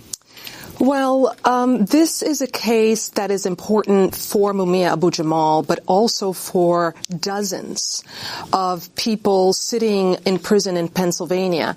Essentially, the judge established that if there is prejudice in a hearing, the defendant has the right to a new hearing. And you can kill it. Yeah. All right. So this guy, the story, to make it short, I could read from the wiki page, but I'd recommend people go there and look at it. Just type in Mumia, you'll get it. There's like witnesses. What happened? He was a cab driver. He became an award-winning journalist when he was in prison. He did some kind of reporting for a couple of local radio stations, gotten fired by one of them. Became a very staunch Black Panther during that era. And he was driving his cab at 4 in the morning when apparently his brother was pulled over by a cop for something. And the two of them got into an argument. Mumia got out of his cab, walked over, and shot the cop in the head. And well, that's a day wrecker. And this was witnessed by numerous people, including a hooker. He was taken in with sex worker. He was taken in, and his gun had 5 rounds missing from it. He had, passed all the obligatory, tests. Powder on his hands, all that stuff. And he still had the gun. They had the gun. They had the murder weapon. Anyway, it goes on and on and on. And when he admitted it to somebody in prison that he did it, and there's all these things. But for some reason, and I don't know what it is, and I can't believe it's just because he says I'm innocent, that this has been a left-wing cause. And it's possible that he could have been framed. I've never seen a frame like this. It's just there's too much. Too many people. No one's come forward saying that they lied. It's just outrageous. And this continues. This has gone on since the 70s. The guy's been in jail for 30 years. And the left wing keeps bringing it up as though it's some sort of a cause célèbre. And I don't even know why. I don't know why. Well, I can wager a guess as to why it's cropping up now. As we just had prison reform, President Trump has been working with people of great importance like Kim Kardashian, and also entertained some input from Kanye about certain prisoners who've been in for a long time. Maybe they're trying to hitch onto that bandwagon, just bring it back again. And maybe just to say, Trump, you hate Muslim-sounding people because you didn't help this guy. I mean, who knows? It could be that. It could be any number of things. Well, I don't think this guy's getting out. But to me, this has been going on for way too long, and it's just. But yeah, maybe it explains why it's come back into the news at this point in time. Yeah, right now. But this has been continuous. Interesting. Yeah, we got lefties out there. Somebody can explain it to me. I looked up, and I don't want to hear, "Oh, he's innocent." He's not innocent. I looked up Mumia Abu-Jamal on the wikis, and I got, "Hi, reader in the U.S. It seems you use Wikipedia a lot. That's great. It's a little awkward to ask, but this Sunday we need your help. We depend on donations." Of course, I'll donate. Just because they make a lot of money doesn't mean we don't use it a lot, and they don't. And just because I don't always agree with what they say doesn't mean we shouldn't support them. I would send them a nasty note. I always send them money at the end of the year. Of course, it's a valuable resource, whether it's right or not. It's valuable. Well, it is a valuable resource. There's no doubt about it. You said this guy became an award-winning journalist in jail? Yeah, he wrote a book about being in jail. Well, it was kind of, just like I think, by the way, there is some left-leaning idea of the literate mind. So if you can, this happened with Norman Mailer. He found some guy in jail who was a savant, very good writer. I can't remember his name, Henry or something like that. Henry something. And he got him an early release, pretty much in Norman Mailer's recognizance, and that guy went out and killed somebody or raped somebody or did something that got thrown right back in jail. And it was a huge humiliation for Norman Mailer. Gotcha. Well, speaking of journalists, odd journalists, the Washington Post on just between Christmas and New Year's on the 28th released a little bit of news. It was it reminded me a lot of the climate change report, just pushed out on a Friday, kind of hush, hush. We don't want to, which is something the Washington Post yelled and screamed about. They put out a news report admitting that they had discovered text messages between their star columnist, Jamal Khashoggi. That became very clear to them that the chief executive at the Qatar Foundation International, Maggie Mitchell-Salem, had been texting him and shaping his columns, proposing topics, drafting material, prodding him to take a harder line against the Saudi government. And this was below the fold even in the article that they admit to this. But so we were right. The guy was a shill. Yeah. And he was who was writing these columns? It looks like Qatar was writing them. Or this Qatar Foundation International. Yeah. Who, Qatar and Turkey, they're buds now. They're all against Saudi Arabia. And I think it's disgraceful that the Washington Post didn't just say, hey, you know what? We really messed up on this one. Because they did. It doesn't work. There's no anti-Trump angle. But the Washington Post. But that's my point. It is the Washington Post that discovered this. That they're big, they're big columnists, they're freedom fighter. Oh no, we love him. He's great. He was just a shill for the Muslim Brotherhood. And they have every right to be journalists as well, but don't tell me that you're the Washington Post and you're holier than all that. You got the same problems everybody else has. Only you didn't catch it. Or did you? They did. Well, when they finally caught it, they did it sheepishly. That's very, very, very, very low. Yeah. Especially let's put it in below the fold on page 40 and then a Friday night on the Bulldog edition or whatever. It's exactly what they did. It's exactly what they did. It's disgusting. Okay, well, since we're in that part of the world a little bit, let's talk about the Sudan riots, because there's a funny thing that happened on the way to the Sudan riots, which are going on as we speak. It's not being covered by the media, of course. There's too many retrospectives of the great 2018, whatever happened then. But let's play this. In Sudan, scores of people have been killed in anti-government protests that erupted last week. Government officials put the number of dead at 19, though Amnesty International said earlier this week the number of dead reached 37. The government has declared a state of emergency and reportedly censored or shut down newspapers that were covering the demonstrations. The protests, which were triggered by a sharp rise in the price of bread, are taking aim at the worsening economic situation of the country and the military regime of President Omar Hassan al-Bashir, with many calling for the overthrow of the ruling National Congress Party there.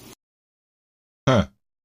Now, the code words came into that story, and I realized that we haven't really talked about it much. We did it when the Arab Spring began. Yep. The severe rise in the cost of bread. Bread in Egypt. Bread. Egypt, I think Tunisia had bread. Yeah, Tunisia had a Syria, bread problem. Everybody has these. It's always in there. They got it's bread problems. Yeah, bread problems.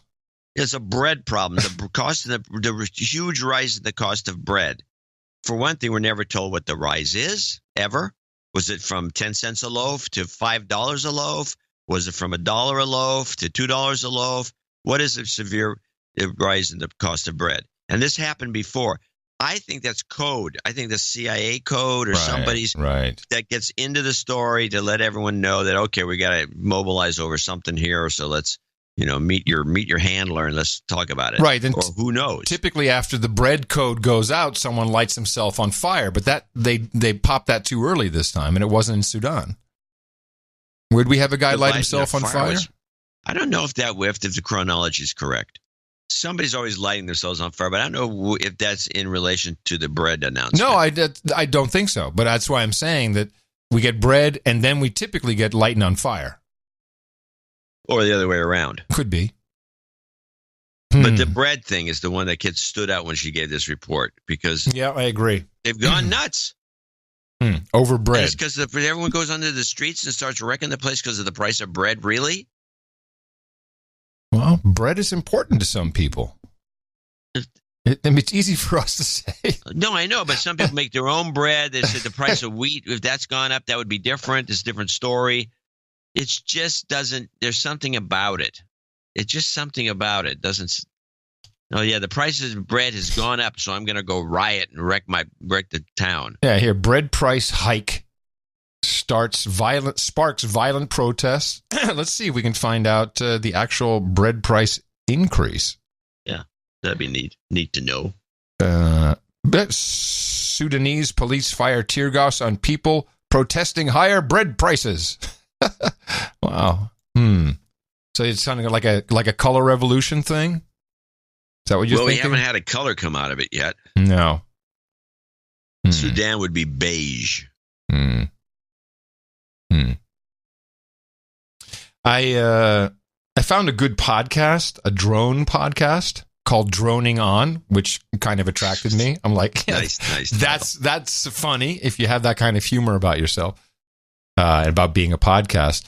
And this guy is, I think we've talked about this. Like the actual vocation of journalists is just invalid. And let's just go to someone who actually knows what they're talking about. I mean, we don't know much about drones. I mean, there's people in our network and the Value for Value network who know a lot about drones, but no one offered anything up. This guy, he does a drone podcast. He's in the UK, and he has a couple of theories about the phantom drones at Gatwick Airport. So a very quick recap of the incident at Gatwick. Thousands of flights were cancelled or diverted. The military was called in. Multiple police forces involved, not just Sussex. £5 million spent on anti-drone systems. The international press and media camping on site with telephoto lenses looking for a drone, and all based on eyewitness accounts. But yet not a single video or photo of the drone. So if it wasn't a drone, what exactly happened? Well, there's been a lot of speculation. People have suggested eco-warriors complaining about additional runways being built at the airfield. Other speculation has been a major systems failure at Gatwick. Shortly after the Gatwick incident, Birmingham reported an air traffic control error which led to grounded flights. Such a failure of the airport would have resulted in them paying millions of compensation to airlines and to passengers. And of course, the airport would not want that. But the bigger news for me is the announcement yesterday that Vinci Group are buying 50.1% of Gatwick. Vinci are a French company that currently own 46 airports around the world. And in October 2018, analysts estimated the value of Gatwick at between 7 to 10 billion pounds. The sale to Vinci of 50.01 at only 2.9 billion puts the value of the airfield at just less than 6 billion, which is far less than the estimation of the analysts earlier this year. So the big question is, did the drone crisis at Gatwick devalue the airfield, therefore making the sale to Vinci more economical? I like all of those. Wow. The one I like, I think it could be more of a combo, though, where another, I don't know if whatever, I don't know enough about the air traffic control mistake, but I'll tell you, when it comes to millions of dollars in aviation and an airport, yeah, I'm pretty sure they'd do anything to not have to hang for that. And maybe that would be the catalyst, the acquisition. They didn't want that getting out. It sounds like a cover-up. I think the guy's got a couple of good ones. Yeah, that was a great analysis. Yeah, the Eco Warriors, maybe. Your new beat. All 67 of the sighting reports were all airport employees, no passengers. Hello. Yeah, that's dubious. Yeah. That's podcasting for you, people. Yeah, that's where you have to go to get the real information nowadays. You get nothing from the mainstream, that's for sure. Those guys are pathetic. Let's go to Saudi Arabia. Leadership update. Get back out of the country. Leadership updates. In Saudi Arabia, King Salman has consolidated power for his son, Crown Prince Mohammed bin Salman, ordering a reshuffle of the cabinet nearly 3 months after the murder of journalist Jamal Khashoggi, which caused international uproar and brought Saudi leadership under close scrutiny. Notably, Foreign Minister Adel al-Jubeir was demoted to the position of Minister of State for Foreign Affairs. Al-Jubeir blamed Khashoggi's killing on rogue Saudi agents. He also previously characterized the international outcry of Khashoggi's murder as fairly hysterical. The cabinet shakeup is seen as a boon for the Crown Prince by placing loyalists in key positions. Bin Salman will retain his roles in the government, including Deputy Prime Minister and Defense Minister. Earlier this month, the U.S. Senate passed a resolution saying it believes the Crown Prince is responsible for Khashoggi's murder. Khashoggi, a U.S. resident and columnist for the Washington Post, was killed by Saudi agents after entering the Saudi consulate in Istanbul, Turkey, on October 2nd. Okay, so where does that leave everybody? I'm a little confused. Well, all those reports are confusing. So I don't know where it leaves anybody. So just Amy's nothing's changed. The guy's got more power. He's got consolidation. He's going to go on with his project to build a Dubai clone out in the middle of nowhere and down by. Well, also he said he would rebuild Syria. This is part of the deal. Saudi Arabia is supposed to rebuild Syria, whatever needs rebuilding. Well, how's that going to work with the Turks? The two of them don't get along very well. Yeah, well, there's some deal has been done. Maybe the Turks will clear out the place and the Saudis will come in and rebuild? Possibly. The Turks are on the border now. Now, they've given the Kurds enough heads up lead time.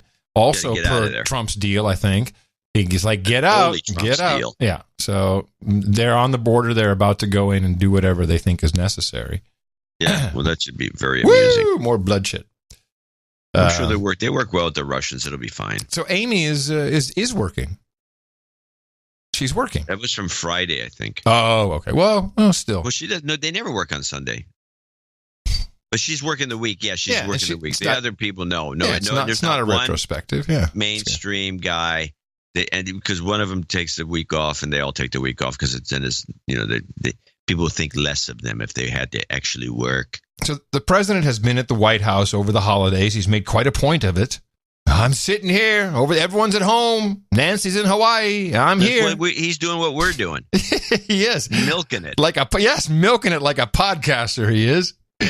But he did do a couple of interesting things. First, he stock whispered the market up 1,000 points, which I have a backstory report on. I'm told, new reporting now, a high-ranking Trump administration official reached out to a well-known hedge fund manager for advice on how to get stocks to go up. That the call took place after the Christmas Eve sell-off, the worst ever for Christmas Eve. The administration was said to be determined to get stocks to reverse and go higher. I'm also told that the investor who was called told the administration official to get President Trump to stop criticizing Jay Powell on Twitter, the Fed chair, to stop all the turnover inside the White House, Mattis, the latest to depart, the defense secretary, and, of course, to strike a deal with China.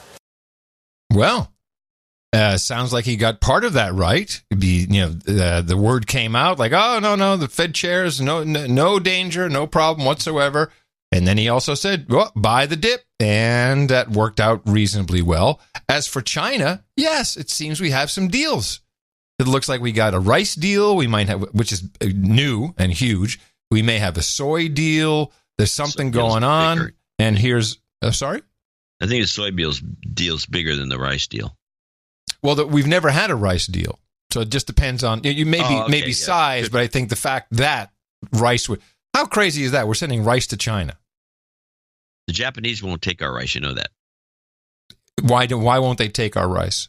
Because they feel that the Japanese, unlike us, feel that if they start importing rice and it will ruin their artisanal businesses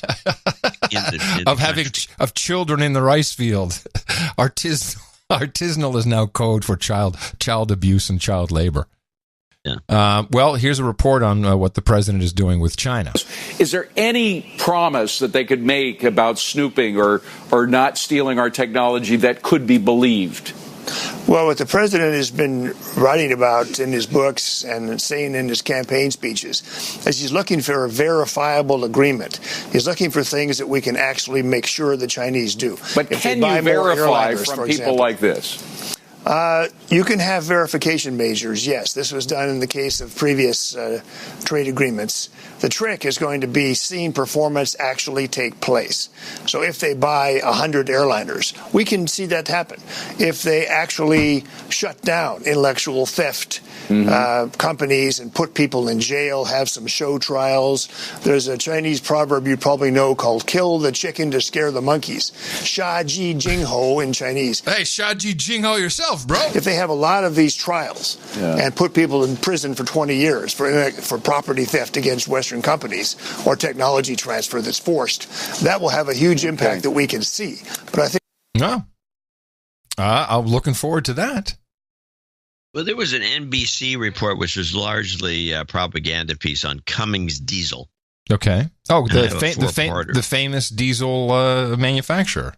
Yeah, they're in Indiana, I believe, and they have they're a very famous diesel maker. They have a lot of the modern technology for diesels comes from them. But let's play these clips, and I got them chopped up to a lot of small pieces. Just to show you how the NBC slants things. And let's go with and also drops in little propaganda bits. Cummins Diesel 1. Columbus, Indiana is thriving. There's a new brewery, not far from a century-old ice cream parlor. Many towns like this have struggled with jobs moving overseas. But in Columbus, one company has held it all together because of trade with China. Our economy would go down the drain if Cummins wasn't a part of our community. Cummins is the world's largest independent diesel engine maker, employing 10,000 people in Indiana alone. We export about 65% of the engines that we produce here. But this American success story, founded here 99 years ago, faces soaring costs and $200 million in losses this year because of U.S. tariffs on Chinese goods. Tariffs are harmful, they're a tax, and they create additional costs that will eventually be borne by all customers. This summer, the Trump administration imposed tariffs on Chinese steel and aluminum and on key parts Cummins needs. We have no suppliers available in the U.S. In fact, there are not foundries that operate in the U.S. Okay, well, let's stop there. Uh-oh. There are thousands of foundries that operate in the U.S. There's 3 in my area, and I can see 2 of them from the house. Well, one of them. Well, she's lying. No, probably 2. She's lying. She's the spokeshole for Cummins. And now the thing about this, there's no foundries, and there's a lot of them make big products. They make I don't know which ones make the we have a blocks, but the Chinese aren't the only people in the world that make an engine block. We have a producer whose dad has a foundry. He sent us foundry stuff. Yeah, right. He But made then us an ice cream scoop. That's a foundry. Yeah, it is a foundry, but it doesn't make engine blocks. The engine block foundries are big, but they're around. Now, so I'm listening to this report. This is on NBC. It's packaged. And this assertion that the U.S. has no foundries goes unchallenged by the reporters. Oh, jeez. NBC, you mean? Okay.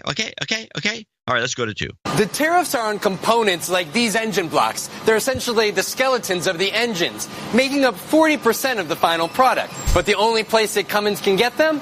China. President Trump's leadership is working, and China wants a different American president. Tough talk. But here, it's more personal. After all, Columbus is Vice President Mike Pence's hometown. Are the potential consequences on places like your own hometown worth this fight with China? The United States of America today has faced more than $600 billion trade deficit. And the better part of half of that is with China. It actually engages in forced technology transfers of American companies and even outright theft of intellectual property. But his tone was far different when, as Indiana's governor, he visited a Cummins plant in China. He cited the immense potential for the creation of more great jobs for Hoosiers through the strengthening of ties with our Chinese partners. Cummins workers like Steve Engel have counted on that partnership. If we don't have globalization, we don't have no growth, right? Right. No. Who said here's that? a guy, worker, a guy's union guy. Yeah. And he somehow, this guy's a man on the street. This is a man on the street, and he says that we have no globalization. We ain't got no jobs, growth, right? Well, that's what he's been taught. That's what he's been taught. So what he's saying, in essence, is that throughout history, there's no such thing as growth unless there's globalization. That's what he said. Let's listen again. Cummins workers like Steve Engel have counted on that partnership. If we don't have globalization, we don't have no growth, right? Right. Poor guy. So now this mind is a control. propagandic piece of crap that they threw into this report. NBC is pro-China, anti-American. Clearly. I'm making that assertion. It's pretty obvious. The NBC presents everything like that. And if something Trump wants to do, it's Trump's. It's not the United States. And also, it's Trump. It's Trump's wall. When Mike Pence was in charge of Indiana, he was protecting Indiana's interests, and that's how the state and federal model works. And so that doesn't always align. Now he's a federal guy. He's a Fed. A different issue. Make him sound like he's a flip-flopper. Well, that was the idea. Yeah, Hello. Of course. So I got a 3-second little kicker at the end of this. Part 3. Now they find themselves caught in the president's trade war. Yeah, Trump's fault.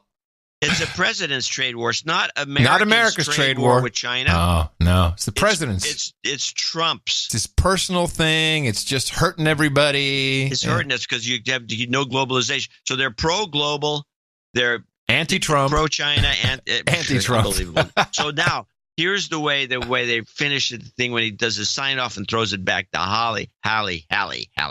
Von Hilliard, NBC News. Wait. I got to set this up. This, to me, is the segue of the year.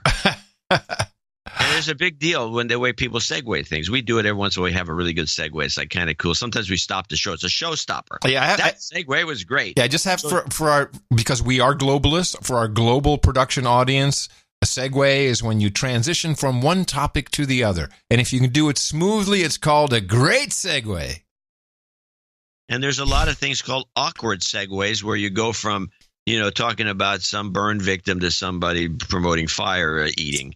But you have like this possibilities exist. Actually, this hour has 20 minutes, 22 minutes, whatever it is up in Canada, has a whole segment of awkward segues. Now, this I consider to be just an anti-Trump segue because of the way they present the story, the globalist, positive globalist thing here with the engine blocks that apparently before China existed, Cummins couldn't make. I don't know how they did it, how they existed. But listen to the way this segue works. Von Hilliard, NBC News, Columbus, Indiana. Another painful reality we saw play out this year, a record number of school shootings. Wow. Oh, wow. Okay. Yeah. So apparently the Cummins report was a painful reality. Very painful reality, people. And very much in common with school shootings. It's just as bad. Which we find out now. I have the report. Oh, I have a report too. Whose report do you bring? I have the CBS version. All right, let me do mine first. CBS what's the length of yours? The length of mine is 52 seconds. Okay, I got 154. You do yours first. All right, the Florida Sun-Sentinel publishing a bombshell report tonight on the Parkland school shooting massacre in February this year. It's headlined this: unprepared and overwhelmed. The paper goes on to report that 2 decades after Columbine and 5 years after Sandy Hook, educators and police still weren't ready for Parkland. Surveillance video in the report shows killer Nicholas Cruz in the beginning moments of the massacre telling another student, quote, "You'd better get out of here. Things are going to get messy."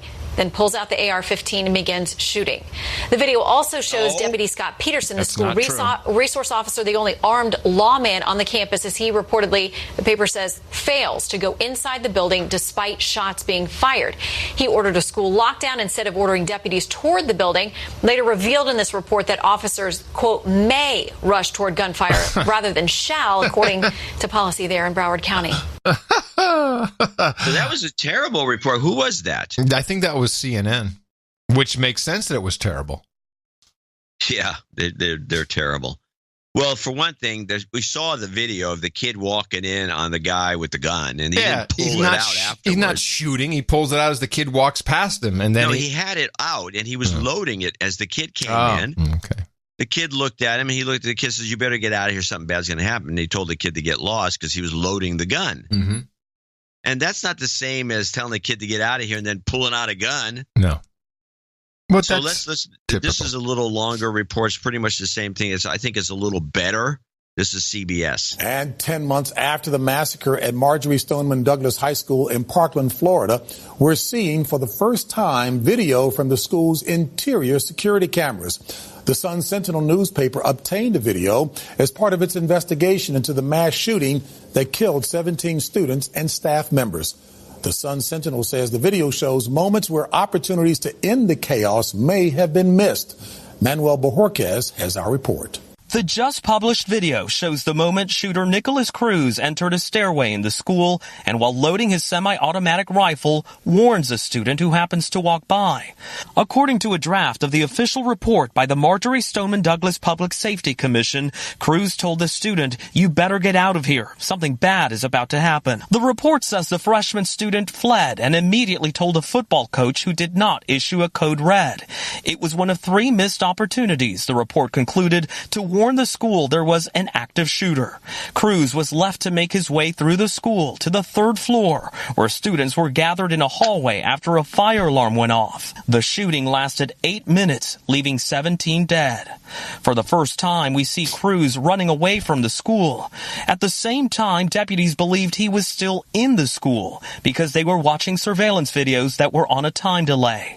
Andrew Pollock, whose daughter Meadow was killed in the shooting, reacted to the new video, tweeting, "This minute-by-minute playback with so many missed opportunities for intervention is heartbreaking," and calling for the resignation of officials in charge. The commission's draft report calls for improved training of deputies and educators and recommends a controversial policy of arming school teachers who undergo proper training and background checks. A final version of the report is set to reach the governor's desk next week. Wait a minute. Yeah. What? Now they left that out of the CNN report, didn't they? Sure did. That's Trump's horrible idea. Yeah. And now that's something they're considering. Yeah. It's fantastic. It's the only report I know that mentioned it. Never it's in the heard that. report if you sat down and read it, but nobody does that. Well, no, we just copy what the other guy said. This was a really good report from CBS, especially when contrasted with that piece of crap from CNN. Good work on finding that one. That's interesting. Yeah. I know. I got the biggest kick out of its conclusion. Armed teachers. Arm the teachers. I have some New World Order news because we have Davos coming up in January. Davos. It's the winter jam where all the elites jet off to the World Economic Forum. And they have a title now. They're all set up. They've announced what they're doing. This is the title of the World Economic Forum for 2019 will be Globalization 4.0. Oh, God. 4.0. One more time. We can do it. This will be Hillary Clinton 4.0. Here's, what do they have? Global economic leadership. Okay, globalization is being redefined simultaneously by 4 major transformations, and this will be the topics. Global economic leadership is no longer dominated by multilateralism, but characterized by plurilateralism. What does that mean? Well, pluralism, let's look it up. I know what it kind of know what it means. I don't have the definition off the top of my head, but I think we have to consult the book of knowledge. It's plurilateralism. Yeah, but plurilateralism will stem from the word pluralism. You need to be an elite just to pronounce it. Plurilateralism. Try it. John, what do you think about the pluralism? Is a condition or system in which 2 or more states, groups, principles, sources of authority, etc., coexist. Well, how does practice of holding more than one office or church? It's in the church. Holding more than one. So plurilateralism would mean like unilateral means you do it yourself. Bilateral it means you do 2 people. Plurilateralism means you have 3 or more parties involved. Well, how does that differ from multilateralism? I don't see that it does. Well, multilateralism, according to the Book of Knowledge, refers to alliance of multiple countries pursuing a common goal. Yeah. And here they say global economic leadership is no longer dominated by that, but it's characterized by plurilateralism. And so they're saying there's a difference? Yes. Well, what is it? I don't know, but they're going to have a I big... just read the pluralism definition. It sounds the same to me. They're going to have a chat about it in the snow. Okay, so we don't understand that one. The next topic, the balance... We don't understand what they're talking about. Well, wait. This is gobbledygook. They're just trying to confuse us. Well, wait for the next one. The balance of global power has shifted from unipolar to multipolar.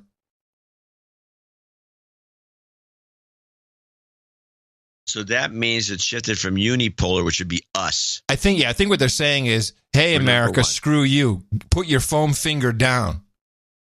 There's China, and they probably think Europe. They probably think they're the other part of the multipolar. Yeah, it would be Europe for sure. Yeah, Europe, China, us. Yeah. And then, of course, they would just ignore Russia, even though Russia should be well, part Russia's of not that big. Then we have the next topic, ecological challenges, including, but not limited to, climate change, are threatening socioeconomic development.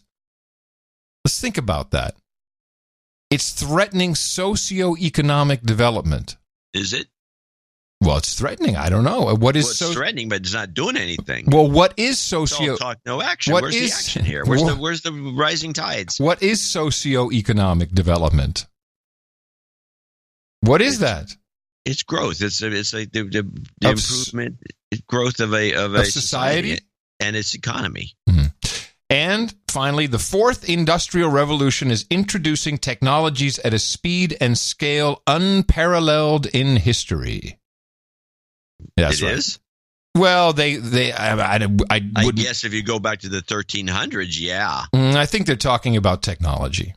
Well, I'm sure they're talking about technology, but I think the growth rate is, I guess, I don't know.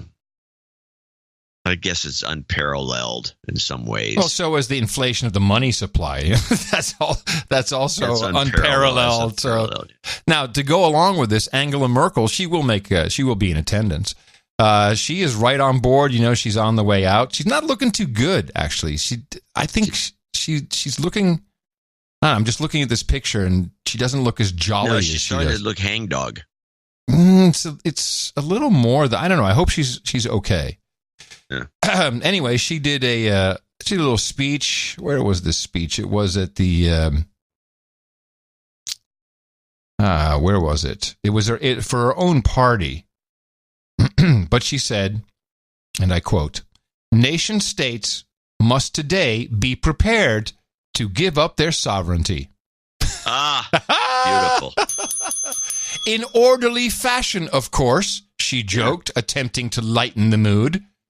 There were politicians who believed that they could decide when these agreements were no longer valid because they are representing the people. But the people are individuals who are living in a country. They are not a group who define themselves as German people, she stressed.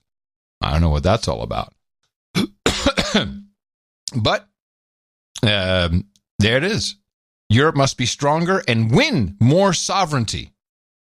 Nation states must today be prepared to give up their sovereignty. And this is shaking the European Union. This is being reported quite broadly, as you can imagine. I can imagine, but I guess she couldn't. No. I mean, it's like Hillary when she made the commentary years ago that she sees a day or once a day where there's no borders from the tip of South America up to Alaska. No borders. Yeah. No countries. Party time. Party time. It's like, what kind of thinking is this in this society? I mean, yeah, it's kind of an interesting idea. Yeah, well, the wall, the fence, whatever it is we have, it's not going to make any difference. It won't change anything. We've got this stuff in place now, but these migrants, these economic migrants, and some of whom are asylum seekers, they got tricks, man. They got tricks. They know how to get past any structure. We have a problem, and the problem is the fact that the border, we saw it on your newsreels a few weeks ago, how people coming up to the fence could simply melt through the fence. The wall is important. Melt? The president understands that. Wait a second. I want to make sure that, and that's why it will be done. Wait, is this like a Marvel Comics book situation? They melted through the fence? Yeah, you saw the films. People just literally were under the fence. Wait, they were over literally the fence. melted? They were sliding in between the slats. The shapeshifters, John, they're melting. No wall can stop that. Well, luckily they like to do gardening. That's Texas Congressman Burgess. We got some real cards here, don't we? We got some good guys. Well, you had the one guy, the one smart guy just died. And he did leave at least help us. The oldest vet in the world. He's in Austin. He's an Austinian. Old black guy was in Pearl Harbor, or he worked out of Pearl Harbor, but he's the last vet. He's 112. Yeah. And he left with some, there's a good little report here on CBS. His oldest vet dies. He gives us some good, kind of a good advice. A roadmap to long life. Oh, a roadmap, and he died 112 years old, you say? Yeah. I'm paying attention. America's oldest veteran, who also happened to be the oldest man in the country, died yesterday from pneumonia at the age of 112. Richard Overton of Austin, Texas, was the grandson of a slave, and he attributed his longevity to whiskey and cigars. Yeah! And vape! I'm going to show my support by donating to No Agenda. Imagine all the people who could do that. And oh, yeah, bacon. That'd be fab. Bacon. Yeah, on No Agenda. In the morning. Bacon. Oldsters who have shown up and extol the virtues of bacon. Bacon. Hey, it's got preserves meat too. Norman Pearson is at the top of our list for the producers of show 1099, leading up to show 1100, which will be our first show of 2019. Coincidentally, I think not. Norman Pearson, 163.32, and from Macon, Georgia, pleasant little village in the town of in the state of Georgia, which I visited once and I reported on. Thanks for the analysis and entertainment. He says, I have to read this. He says that this is 163.32 is $129.99 for his wife's New York Times subscription. Oh. So you have to pay $129.99 for a subscription to the New York Times for 1 year. Apparently. Which he says is fake news. And he added $33.33 for real analysis. He wouldn't mind a goat scream at the end for devoted listener Jay Lewis, whose first nanny goat is getting ready to kid. Sorry, I can't hold back on a good goat scream request. He says he's from Macon, Georgia, which Dvorak calls the land of bugs. And may soon be another city with those infernal scooters. Yeah, good luck. Cesar Baptista, $101.01 from Saugerties, New York. Saugerties, New York, 101.01. Sir Chris Gray of the Isle of Wight in Covington, Louisiana, 8888. It's got a double birthday request there. I think it's on the list. Yep, sure is. Sir Stephen McConnell in Cortland, Ohio. Gavin McMahon, 8008. Also known as Sir G-Man. Sir G-Man, yes, Sir G-Man. Thanks for another year of fabulous deconstruction. Brian Sukorsky, probably, or Suchorsky, one of the two. They had a loss of his house, 8008. They had a family home in Paradise that burned to the ground. No. And he's giving you some karma at the end for some insurance payback. Definitely. Andrew Brown, London, Ontario, Canada, 6789. He needs some F karma request for his friend Marilyn, who has breast cancer. Avinash Persad in Port St. Lucie, Florida, 6666. Robert Bruckner, 55. This is really not a short list, so I'm reading a lot from it. Sir Robert Bruckner, 5555. Sir Eric Hokel in Mulrose, Deutschland, 52. Sir Rob, $50.43 in Leiden, and it's a birthday for him. Jonathan Riesman in Maplewood, Missouri. These are all $50 donors, including one. I don't know if it's on the list or not. Sir Paul from Horseheads. I'm going to tell people not to do this. Wishes you a happy new year. And your first footer isn't 15 stone. What? What? Not sure what that means. But what did he do that he's not supposed to do? What happened? Well, he put his note on a check from weeks ago saying, I want this to be delivered on the last show. Oh, no, that doesn't work. We don't have that kind of system. It's a miracle this works. Truly. It's partially run on Microsoft Excel and John's desk drawer. Well, it's not a desk drawer. It's a drawer in a cabinet. Oh, I'm sorry. It is a miracle. Let's be happy at something. So it's works. a really FIFO kind of thing, in and out, and in and out. You don't really can't sit on things. Jonathan Reisman, I said Maplewood, Missouri. Ginda in Seattle, Washington. David McLean in Cuba, Missouri. Johnny Culver in Parts Unknown. Happy birthdays to me. He's got it on the list. Sir Brian Watson in Raleigh, North Carolina. Ralph Johnstone in Lake Isabella, California. And Ihi Kitagawa. I think it's Ihi Kitagawa in San Francisco. 50. That's all we got. We didn't really do that well today. No, but we got some good guys at the top. Yeah, and it's end of the year, so I understand. I did get a note from one of our producers saying, he says this $4 a week thing is not working. He says, I want to see $10 or $15 a week because I think I'm not the only one who feels this way. We don't want our names mentioned. We don't care about that, but we like to donate more than $4 a week. And can you give us an additional? Oh, okay. So what did you come up with? I don't know. I'm going to put in the next newsletter, but it'll probably be. I think I'm going to do 11 a week because it's the 11th. The show 1100. Right. But I think 10 and 15 are good. I just have to do the math on what it amounts to per show. Okay. I like the 10. I'll do 11 a week. 11 is good. It's good. Yeah, then I'll do maybe 15. We got a lot of magical numbers coming up. 1100 will be our next show. That'll be Thursday, the first show of the new year, 1100. And thank you very much to our producers who came in today. We thanked our execs and associate executives earlier, and want to thank everyone who is on this list with a number of birthdays. And we have 2 knightings and a title change. And thank you to everyone who was under 50 for anonymity, or if you're there on one of our other programs, it is highly appreciated. Thank you for getting us through another year. And you can do it again. Yes. And I wanted to just mention one of our. I just want to read one more note before you go into the jingles. This shortly after mailing my last check. This is from Matt. No, not his name. I got 2 separate emails from recruiters looking to hire me.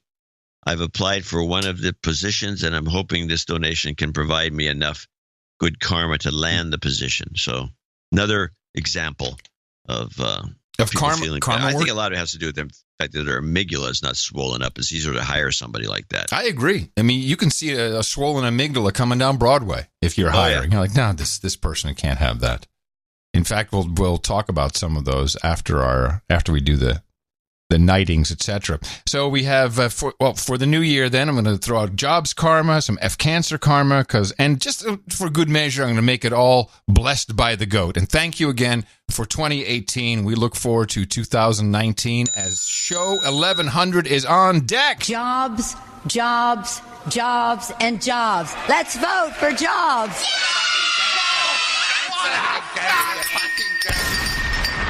You've got karma. Dvorak.org/NA. It's your birthday. And for today, the 30th of December, 2018, we have Brian Mickey saying happy birthday to his wife, Eri Kuragi. Sir Chris Gray of the Isle of Wight says happy birthday to his son Ryan, who turns 3 today. And he says in advance happy birthday to his daughter Brianna, who is due on January 2nd. So congratulations, and we look forward to welcoming the new human resource. And Sir Rob celebrates along with Johnny Culver, and we say happy birthday to all of these producers from your friends here at the best podcast in the universe. Title changes, turn and face the slave. Title changes, don't wanna be a douchebag. We had another donation come in today from Sir Robert Gusek, who gets his title change and upgrades to Baron, and he will now be henceforth known as Baron Bob of High Point. And thank you, Baron Bob, for your support of the No Agenda Show. And then we have Jeff and Joe. We need to get them up on the podium here. So if you grabbed your blade for the last time. We need to sharpen these things for 2019, by the way. Also, how's your rain stick? Because we don't need them now, but we will. Is yours in good working order? You check it recently? I had it overhauled. Oh, good. Okay. I got to get mine lubed. All right. Where's your blade? Oh, here it is. Okay, got it. Jeff Zellin, Joe Wagner, step on up, gentlemen. Both of you are about to join the No Agenda round table of the Knights and Dames for your contributions to the No Agenda Show in the amount of $1,000 or more. I'm hereby very proud and privileged to pronounce the Sir Jeffrey Zellin of Oakland, Michigan, and Sir Face Replacer of Faces. Gentlemen, for you, we've got Hookers and Blow, Rent Boys and Chardonnay, Candy and Astroglide, Cookies and Vodka, Warm Beer and Cold Women, Pog and Poi, Dame Elise, Limoncello and Salmon, Harlots and Handel, Pepperoni Rolls and Pale Ales, Organic Macaroni and Plasticizers, Vodka and Vanilla, Bong Hits and Bourbon, Geishas and Sake, Ginger Ale and Gerbils, Breast Milk and Pablum, and Mutton and Mead over here at noagendanation.com/rings. Eric the Shield will get that off to you as soon as possible. How about Sir Face Replacer? Do you think he's a plastic surgeon? Replacer of faces? I would have Joe to Wagner? imagine that he is, or he's maybe some sort of a guy like Psycho. And he's like and he likes to take faces off people and wear them. Silence of the Lambs. Wants to wear people's faces. Hey, Joe. Possibility. Joe, I'm very interested. Replacer of faces. I'd love to know what you do. Want your face replaced? Maybe. Maybe I got some things I want to look at. Oh, I have. Knows what he's doing now. He listens to our show. Yeah, I have no shame. Because I tend to go out looking good. Like Dick Clark, man. I'm going to be America's teenager. Maybe. So here's I like the way they've turned the New Year's celebration to something about Khashoggi. At least this is nobody reports this because it's not this is dumb. But this is Democracy Now! Is reporting on the new Times Square celebrations now. It's going to be dedicated to dead journalists. Apparently, Amy did this before the Washington Post reported that he was a shill for Qatar. Yeah. Times Square New Year's Eve celebration will honor the Committee to Protect Journalists this year. Tim Tompkins, president of the Times Square Alliance, said the group chose CPJ to, quote, celebrate the free press and journalism and those who work to protect, preserve, and practice it. Journalists will join in the celebrations, helping to kick off the anticipated ball drop countdown to the new year. In its recently released annual report on murdered journalists, CPJ found at least 53 journalists were killed on the job this year, 34 in reprisal for their work, almost doubling the number of targeted murders against journalists in 2017. Okay, Amy. Yeah, we don't hear about any of them, by the way. No. No, it's only... Can't name one of them. No, and he wasn't a journalist. He was a columnist. Sorry. Exactly. It's a little different. By the way, Sir #Null has emailed us the font porn, the Pornado of fonts. Yeah. It is the Noteworthy font.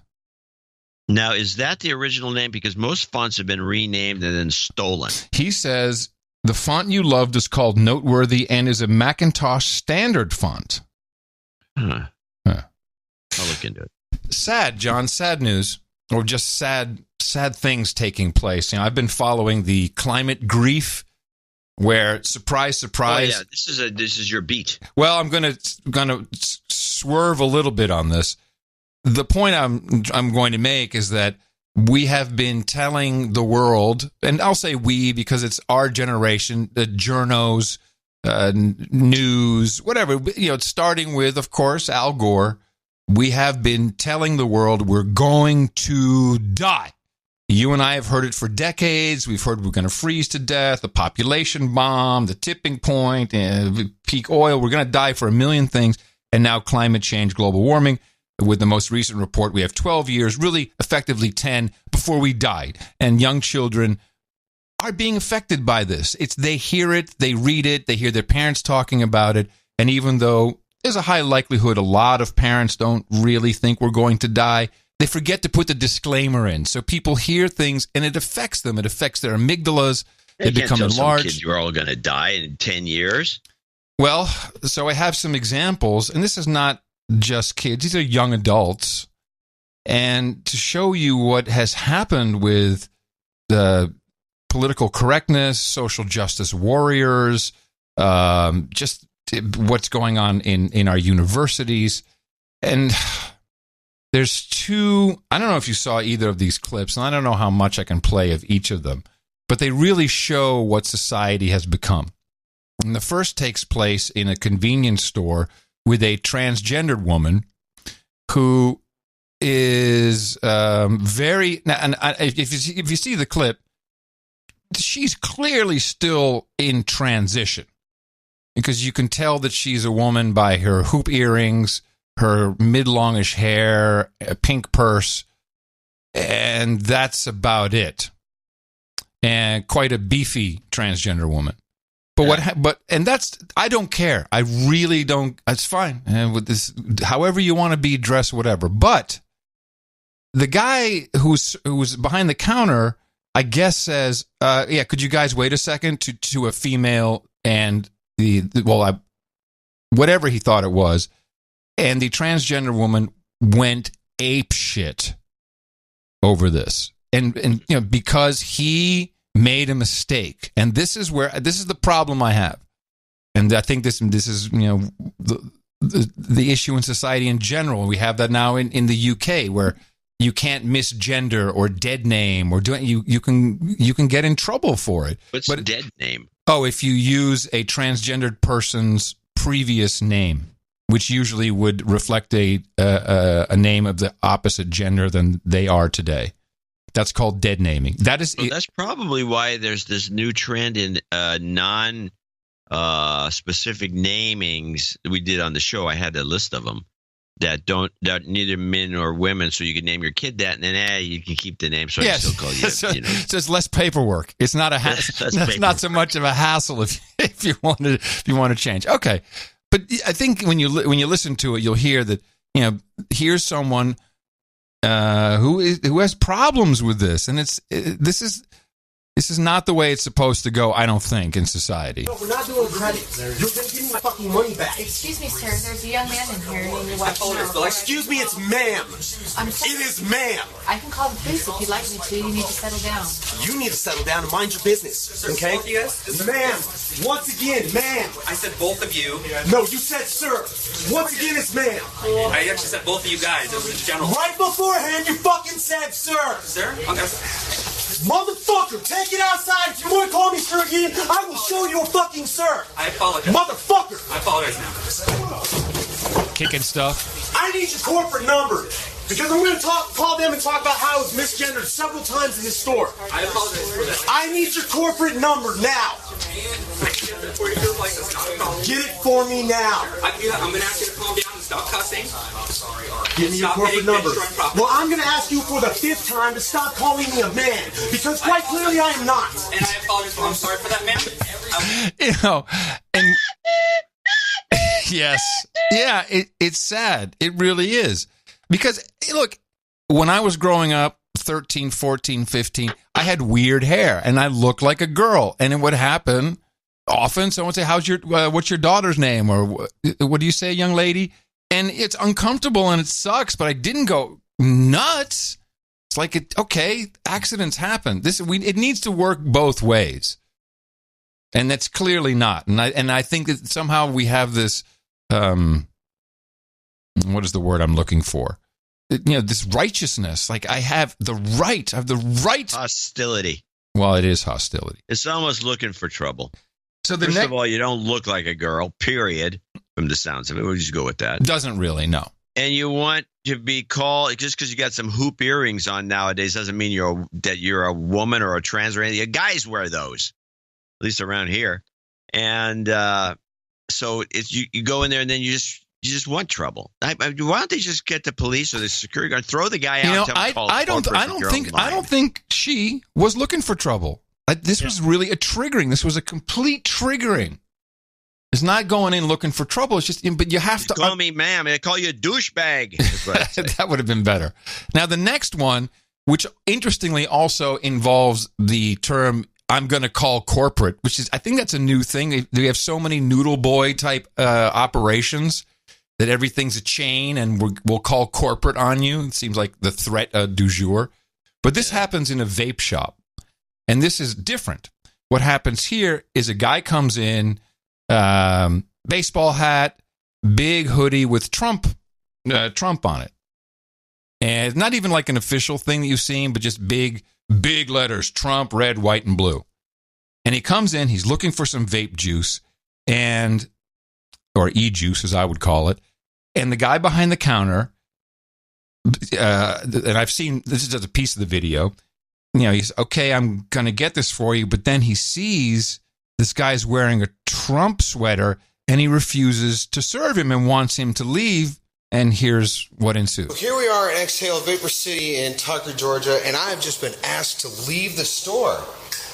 He greeted me. That was nice. I did find the item that I wanted, and the next thing he said was that he'd like me to leave. If you do not stop recording in my store, I'm going to call the police and ask you to leave now. Please call that would be awesome.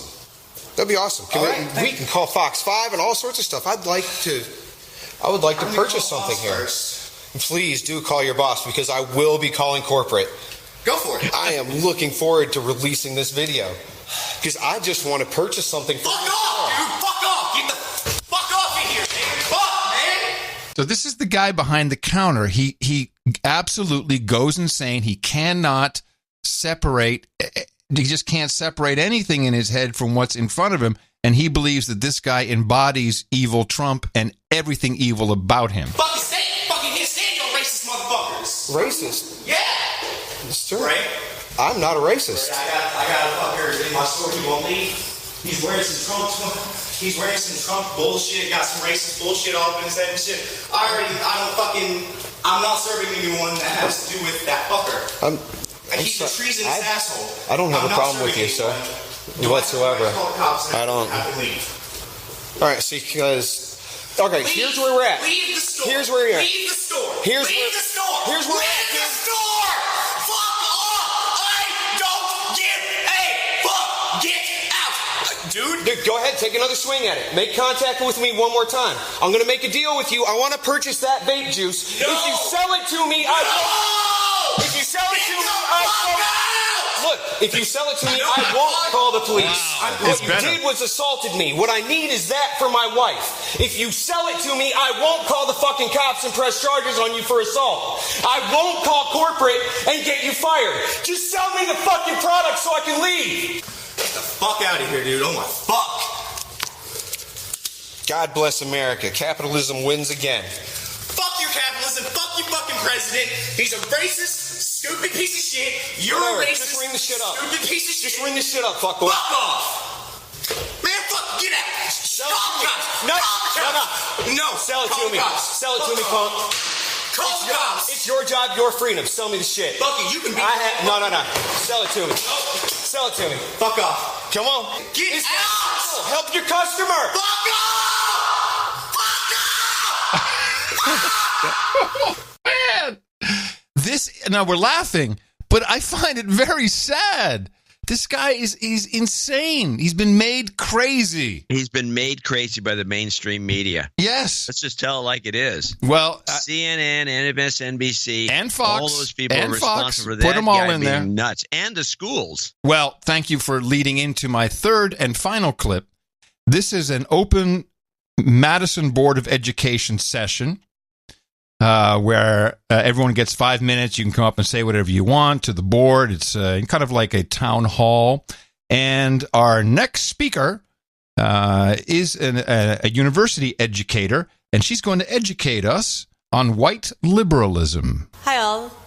So I'm an educator at the university, and recently I've been teaching my students about the connection between white liberalism and white supremacy, and I'd like to offer just some working definitions here so that we've been coming up together with my students. What is white liberalism? White liberalism means valuing law and order and protocol above the lives of people. In this room, we see white liberalism, and this is just from my students' reflections, embodied through the timer, the please finish up, the numbers, the sign-up process, the stage, and the barrier. All of these signs suggest that the law and the decorum and the civility of this conversation is actually more important than what is being said. Well, finger snaps. Finger snaps. Finger snaps. Another aspect of white liberalism is policing people's tones of voice. The obsession with civility, refusing to hear black and brown people when they aren't following white cultural norms of communication. Snaps. For young people speaking today to you, what they're saying is a matter of life and death. And I'm not sure what it means to you, but I imagine it's a combination between a sense of duty, being able to put a line on a resume, feeling like someone needs to take charge, and feeling like you're the best person for the job. And that's actually where the connection lands between white liberalism and white supremacy. Get ready. Because it's by maintaining law and order and by maintaining civility, by keeping your front lawn nice and tidy, and by putting that all are welcome in our communities sign on your front lawn, you are denying the fact that all the while you are, with the other hand, passing money to a deadly institution that polices with great disparity and causes tragic harm to the communities that are our neighbors and the communities that we actually should be building forward with. So, telling black and brown people to please wrap up suggests that their voices, their pain, and their stories are less important than the rules. And that, in and of itself, is the place where white liberalism turns into white supremacy. It's because white supremacy is the accumulation of these aggressive messages that say, stay off the grass, mow your lawn, act respectable, pull your pants up, right? So if I was to raise my voice and start using, God forbid, some swear words to you, I don't believe that it would be received in quite the same way as it would be if a black or a brown youth were using those swear words. So here's what I have to say. Fuck white liberalism and fuck white supremacy. Thank you for your time. There you go. Now you understand. Now you understand why our children are going insane. This is teaching them. This is teaching them. Yeah. By the way, these people are all over the place. By the way, it was Bill Cosby, a black man, who said, pull your pants up. But he's a victim of white supremacy. This woman, I like to know what school it was that she teaches at. Was she white? Yes, of course. Oh, okay. Hello. That makes sense. Hello. Wouldn't make any sense if she wasn't. But, I mean, to say, keep off my lawn, that is white supremacy now. Yeah, mow your lawn is white supremacy. Don't mow your lawn. And meanwhile, from the same people who will give you this in packaged form, I'm talking about Vice. And Vice is first of all, they're an advertising agency. They're not really a news outlet. But if anything, they are a very left-leaning news outlet. And they skew a lot of things, and I find them very untrustworthy. Well, they artificially create situations. So they have a series on YouTube, which I don't understand. Well, I understand what it is, but no, actually I don't. It's called Kids Telling Dirty Jokes. And they take 5- and 6-year-olds, and they have them tell dirty jokes, and it's hilarious, they think. And it's a series, and it's on YouTube as 500,000 views. It's a series. This is child abuse. Why don't they just have kids smoking? Are you ready for it? You want to hear this? Sure, I'll hear one or two of them. I don't want to hear the whole series. It's only 30 seconds.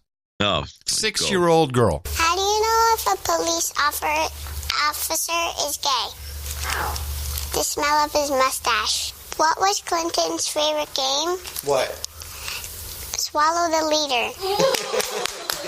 How do you pick up a Jewish girl? How? Go to Auschwitz with a dustpan. You get a nun pregnant. How? Dress her up as an older boy. Why did Hitler kill himself? Why? Because the Jews sent him a gas bill. And this is on YouTube. It's a future Sarah Silverman. But it shouldn't be on YouTube. YouTube should be taken off. Deplatform Vice immediately. Immediately. They won't do it because this is another liberal operation. The whole thing's a scam. Yeah, but this is child abuse. You can't do this to children. No, it's horrible. I'm speechless over this. Apparently, yes. I mean, there's a lot of things you can do. Anyway, look, my kid is going to be kind of okay. Should be all right. But your kids may not be. So look out. Start in 2019 thinking about what's happening with your kids. Yeah, and your kids, especially if they're going to public schools. Any school. Doesn't even have... any school. And it gets worse. Yeah, the whole thing is ridiculous. I mean, the schools have... we talk about how the whole school system in the United States has just fallen to crap, and it's because of people like that woman. Yeah. These imaginary hobgoblins out there, white supremacy, and it's a rule, you want to mow your lawn, it's white supremacy. Black people like a clean lawn. The only reason they do that is because of white supremacy. A normal black person, this is really insulting to blacks, by the way. Yes, of course it is. A real normal black person can't speak without cussing, doesn't want to do their lawn. They live in hovels because that's the way they like it. They're just a bunch of bums. It's so racist and so wrong, just wrong. Yeah. And we're just two voices blowing in the wind.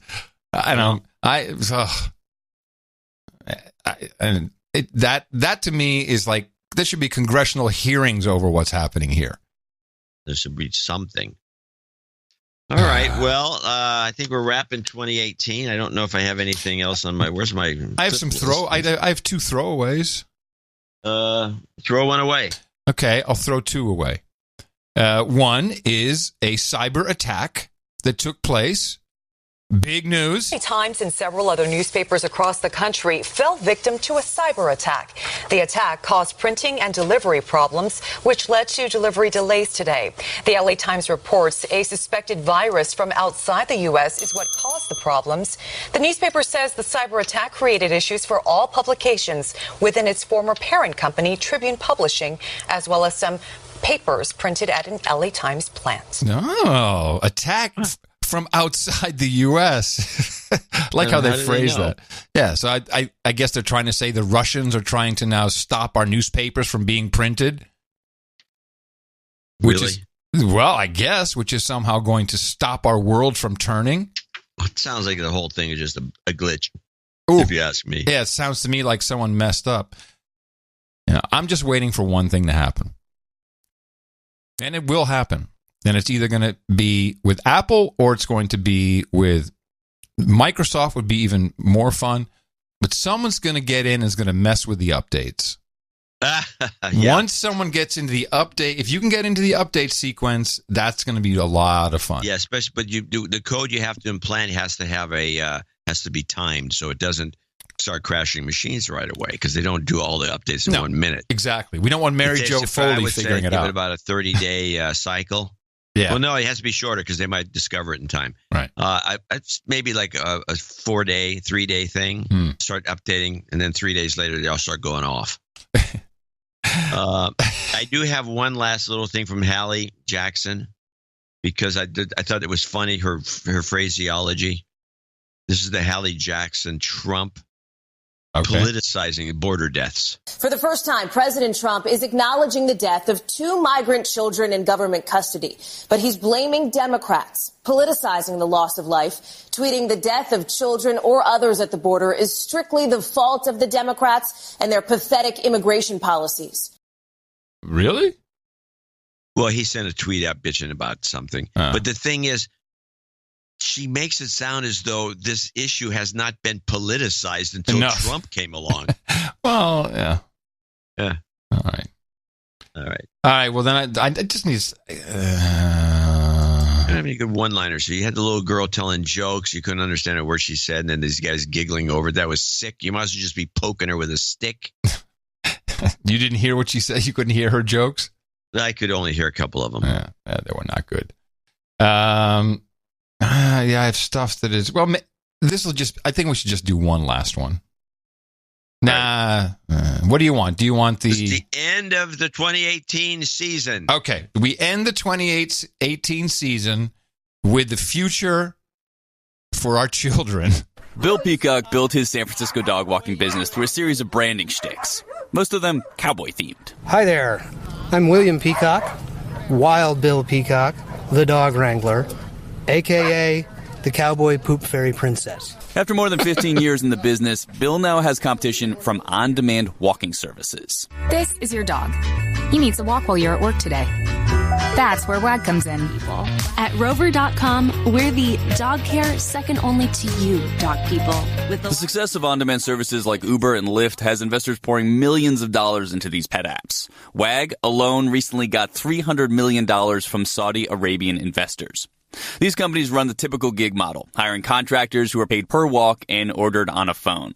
They take single dogs for 30 to 60-minute on-leash walks. I see them walking around the block with their cell phones out, taking video of their leash walk around the block. Bill does not send his human clients videos of their dogs. But a few years ago, he tried to grow his business with the same kind of contractor model that the app companies use. We sort of exploded. I had 6 vehicles with steer horns on the roof. Then he says some of his workers complained to California's labor department. Like many gig workers, they felt they were employees, not contractors, which means they should get overtime, paid breaks, and protections like workers' comp. Bill says he couldn't provide that. They fined us $18,000, and we got hammered, and it folded the business, and we were, the kind of business America supposedly wants. Husband and wife. While the independent contractor model backfired on Bill, it's helping WAG and Rover expand into cities around the country. They've been able to shield themselves from the kind of problems Bill ran into by making their workers sign mandatory arbitration agreements. Standard practice in the gig world. These obligate the employees to handle complaints behind closed doors. There you go.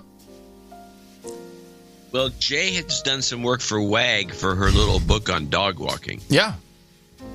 And the stories are pretty horrendous. It's the future. It's the gig future. You sign away your arbitration. That's right, everybody. Let's try to be better in 2019, shall we? Not gonna happen. Nah, probably not. But we will see you and the entire Value for Value network in just a few days' time. Show 1100 on deck. Happy New Year to you, John. Happy New Year. Happy New Year to you and all the listeners and producers. Happy New Year to everybody. And remember us at Dvorak.org/NA. Thank you to our Gitmo Nation's men's choir featuring Sir John Fletcher, Sir Ned Jeffrey, Sir Abel Kirby, and Sir Chris Wilson for their rendition of Auld Lang Syne coming up. And I'm coming to you from downtown Austin, Texas, FEMA Region Number 6 on the governmental maps in the 5x9 Cludio in the common law condo. In the morning, everybody, I'm Adam Curry. And from northern Silicon Valley, where the traffic goes by smoothly, and I expect it to be smooth on the 1st, and maybe forever. I'm John C. Dvorak. We return on Thursday with show 1100. Until then, adios, mofos! And such. And such.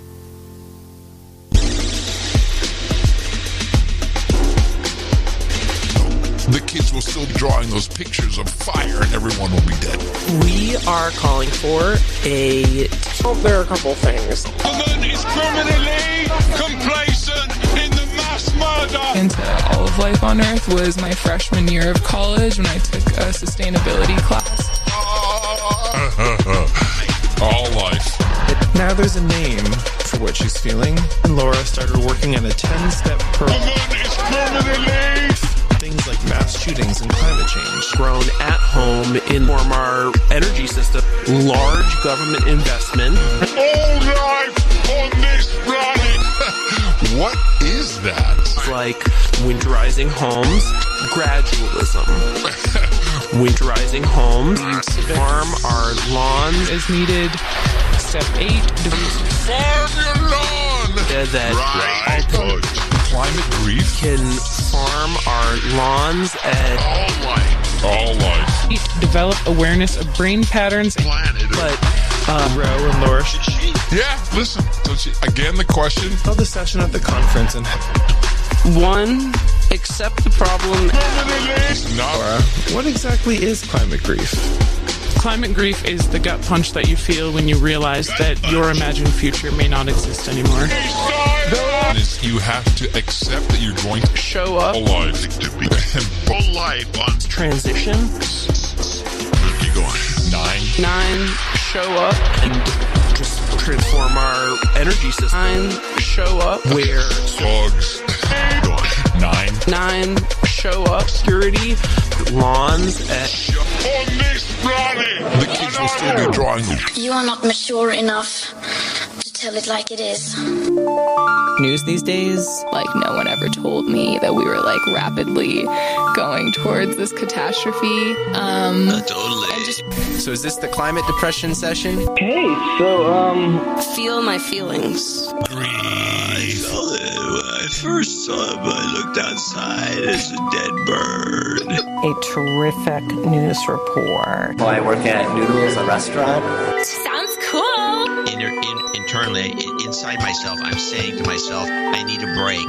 And so I need a break. Some individuals are comparing this to Watergate. Why am I seeing this ad? Your boy's gonna be talking like your girls. Someone makes a statement, but it sounds like I'm asking a question. The New York Times.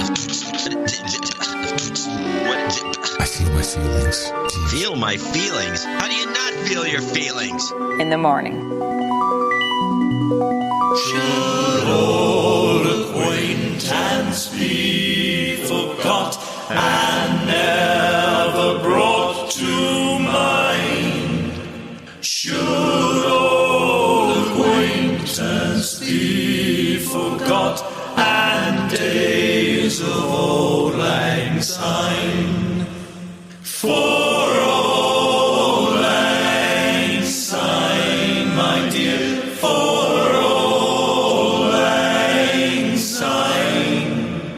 we'll take a cup of kindness yet for old lang syne. And here's a hand, my trusty friend, and guys a hand to thine. We'll take a cup of kindness yet for old lang syne. For old lang syne, my dear, for old lang syne. We'll take a cup of kindness yet for old lang syne. Best podcast in the universe. Adios, mofo. Dvorak.org/NA. Hands clapping, thumbs up.